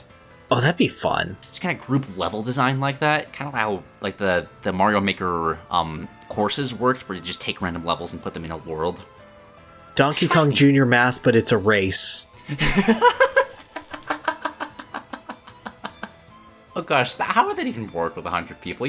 It would just be just traffic jams everywhere. Well, you just make them intangible, but they still can steal numbers. This is less of a 99 game and more of just a Pokemon doesn't have proper online, but how is there not like a proper big tournament in a Pokemon game where everyone competes to be a champion in a league? Well, how is there not a lot in Pokemon? Fair. Just F-Zero with 99 racers would be fun. Oh, a 99 racer death race would be incredible. Just does not stop until one person is alive. Now, honestly, I think most games have some way of making that work. It's just a matter of... Because with the 99 format, you really want, like, inherent simplicity. Mm-hmm. Like, an F-Zero death race isn't really more of just 99. It's just like how a modern F-Zero game, for God's sake. Yeah. So I'm trying to think of I feel like there's just a zinger answer that would just be like, oh yes, that one. Well, yeah, it's Checkerboard Chase. Yeah, let's just go with that. End with that. Nothing we come up with is going to make me happier than that. I did it in one. You're welcome. I did it for all of you. I like least favorite questions because they make you think different ways. Yeah. From Shock Stop Wave, what are your least favorite villains or enemies in video games? It's interesting because there's also the ways of what is the person that I hate the most but has successfully given me the feeling of hatred? Or like what makes you disappointed? Yes. I think least favorite suggests it is the latter. I would too, but I came up with the answer for the former first, so the final villain of Yakuza Like a Dragon. I hate that man. I hate him more than anything else in the world. Also, Eric Sparrow from Tony Hawk Underground. I hate that man. I hate him so much. The worst fictional human being. It's hard for just least favorite villains, because usually I'm just so underwhelmed with them. Oh, wait, no. Let me look it up just so I say the right character. Yep, that's it. The Black Knight from Sly Cooper 4. Why is that? I've never heard of him. Because it ruins character development, and I can't tell you why without spoiling it. That's fair. But it's actively infuriating and ruins my entire enjoyment of that game. Which wasn't great, but was okay up to that point. But that point, no. That's retreading. It's entirely because of that character being a villain. That is unfortunate. I think those are the worst kind of villains that actively damage other aspects. Like, mine was easy to come with. Mine is Amon from StarCraft 2. Because not only is he just the most boring-ass, just copy-paste of the Burning Legion that's ever existed, his existence ruins the villains of the past two games. The Overmind wasn't a bad guy, he was being controlled by Amon. Kerrigan's not a villain, she's being controlled by Amon. Except when she is a villain. But she also is not a villain. She's like 20 different characters in this game, and that's just... God damn it. It's just a world-ending, oh, I want to destroy everything and make it perfect. And it's just... Going from Kerrigan being just I've been controlled my whole life, and now I have freedom and ultimate power, and I like this, to just generic-ass Amon, that crushed me. I hated that completely ruins an arc. Oh, right. Big obvious one for me. The Arkham Knight from Batman Arkham Knight. Because the entire thing is a mystery of who is the Arkham Knight? Who could it possibly be? And everyone who has ever read a single comic being, is it Jason Todd? And they're like, no, it's not Jason Todd. Is it Jason Todd? No! Is it Jason Todd? Okay, yes. And then they always write that as if just like, oh no, we didn't want to alienate audiences that haven't seen it. Well, then just write it better so both audiences are happy. Also, every single boss in Batman Arkham Asylum, like the characters aren't bad, but actively game ruining how bad those bosses are. Oh yeah, if we're going like enemies and like gameplay wise. Well, they said enemies in the question, so I just wanted to cover all bases. It went back to like, for me, actual hated, like enemies I hate dealing with, but like Twitchers in Dead Space are the scariest fucking things I've ever seen. Okay, that's fair. Just, oh my god, the way they had like the slow down time thing backfire in their suits like military people. So they just move all jittery and rush you way faster than any living thing should be able to, and it's just the worst. You know, I hated the Dead Space villains, but Dead Space had some good villains. Like actual hated characters. They know how to make an awful human being. God, it's hard to say because I'm thinking like, oh, I'm super disappointed in, say, BioShock and BioShock 2 and BioShock Infinite. But I don't really hate their villains. I'm just disappointed with how they ended up being used. Like someone in the comments can be like, "Oh, what about Frederick? You made a video about Frederick." Like, I don't hate him. I don't hate Frederick. He's just nothing. Like, I don't mean... A lot of people take that video to say that he's awful. I'm like, no! He's just mid, and I want more. And everything that isn't mid was taken from someone else, and nothing was done with it. Oh, gameplay-wise, there's a boss in the first Xenoblade that I can't remember her name. She like had a weird, like, I can't remember if it was poison or spike gimmick that you had to build specifically around, or you would just kill yourself, and if you didn't have the right gems, it was just an agony to get around it. You'll pay for your insolence was something she'd say over and over and over and over and over again throughout her entire fight. It's just annoying and not fun, and she's obnoxious. Okay, good. I went through every Sonic the Hedgehog villain in my head, and I don't hate any of them. I thought I would find one, but I don't actually hate them. Not even Zavok. Took me like 7 seconds there to remember what the heck a Zavok even was. Demise was lame. Yeah, but he was just lame. That was a bad payoff for how amazing Gaiden was. I was thinking like, oh, what they did story-wise with Zant in Twilight Princess was the biggest deflating balloon, but boss was fine, I guess. Presentation up to then was great. Like, the blights in Breath of the Wild are all horribly disappointing as boss fights, but, like, they're fine. Just trying to think of enemies that make me, like, angry. My brain keeps bopping back to Elden Ring, but, like, that's the point of the game, so I don't really it's frustration. That that's the good frustration. I'm looking for the this doesn't work frustration. Anytime that Silent Hill brings back Pyramid Head outside of Silent Hill 2, they're incorrect to do so. That's part of the story. Like, come on. Like, I guess I want to say, like, General Scales from Star Fox Adventures, but that's just because it's funny.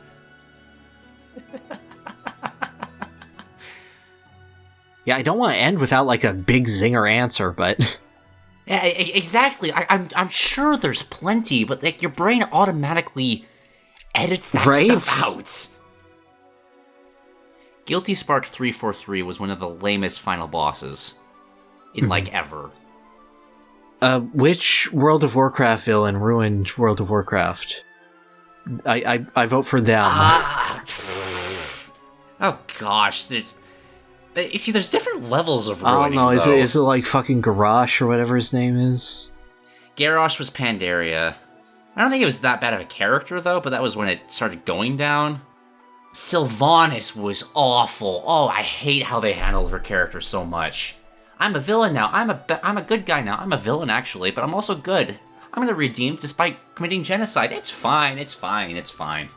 Oh, gameplay-wise, original Legend of Zelda, likes are awful. Yes. That is the... How dare you? No, that's true. Any enemy like that, like, heavily sets back your progress like that's the most annoying thing ever. Yes. I throw out one more gameplay one. The Kezu in Monster Hunter is an abomination of a character, of a monster. For a game that's so big on audio cues, to just remove the music and throw it away is like, oh, it's blind, so it doesn't see you, so the music never starts, even though there's other blind monsters in the game. Oh, gosh. And it also just looks like a walking penis, and it's just the most hideous thing I've ever seen. And it always screams, and it stuns your character every time it does. And your weapons always bounce off its hide at the level it's at. Yeah, no, Kezu's my answer. I hate the Kezu. Okay, that's fine. I'll double down on Black Knight from Sly 4, or, I don't know, I guess Titan Joker from Arkham Asylum. Alrighty. And I think we can call it there. I think so. I don't think the brain will work any further than that. Thank you all very much for watching this, both on YouTube and Spotify, if you're one of the 24 people that watches it there. we see you and we appreciate you. Thank you, the powerful 24. Please leave a comment with the hashtag DDG comment if you want us to talk about them. Please more of the weird stuff. That's fun. Yeah, I'm all for it. Like, I appreciate that you guys want to be classy and stuff, but like, I don't know. Like, ask me what I'd be if I were a Pokemon villain or some shit. I don't know. What Pokemon do I think tastes the best? You have full range. Just ask whatever. Like, go for it. Please don't ask me what Kirby's feet smell like. I don't want to answer that question. See, now they're going to, though. I will ignore those ones because I thought of that. They probably smell like cotton candy. Free answer for you. Alright. Yeah, we'll probably do these, like, half Gaiden, half other episodes whenever we just don't have games to bring. Yeah. So yeah, now we can do both moving forward. Huzzah, we fixed that problem. Yeah, enjoy looking forward to it. Consistently, probably. I don't know.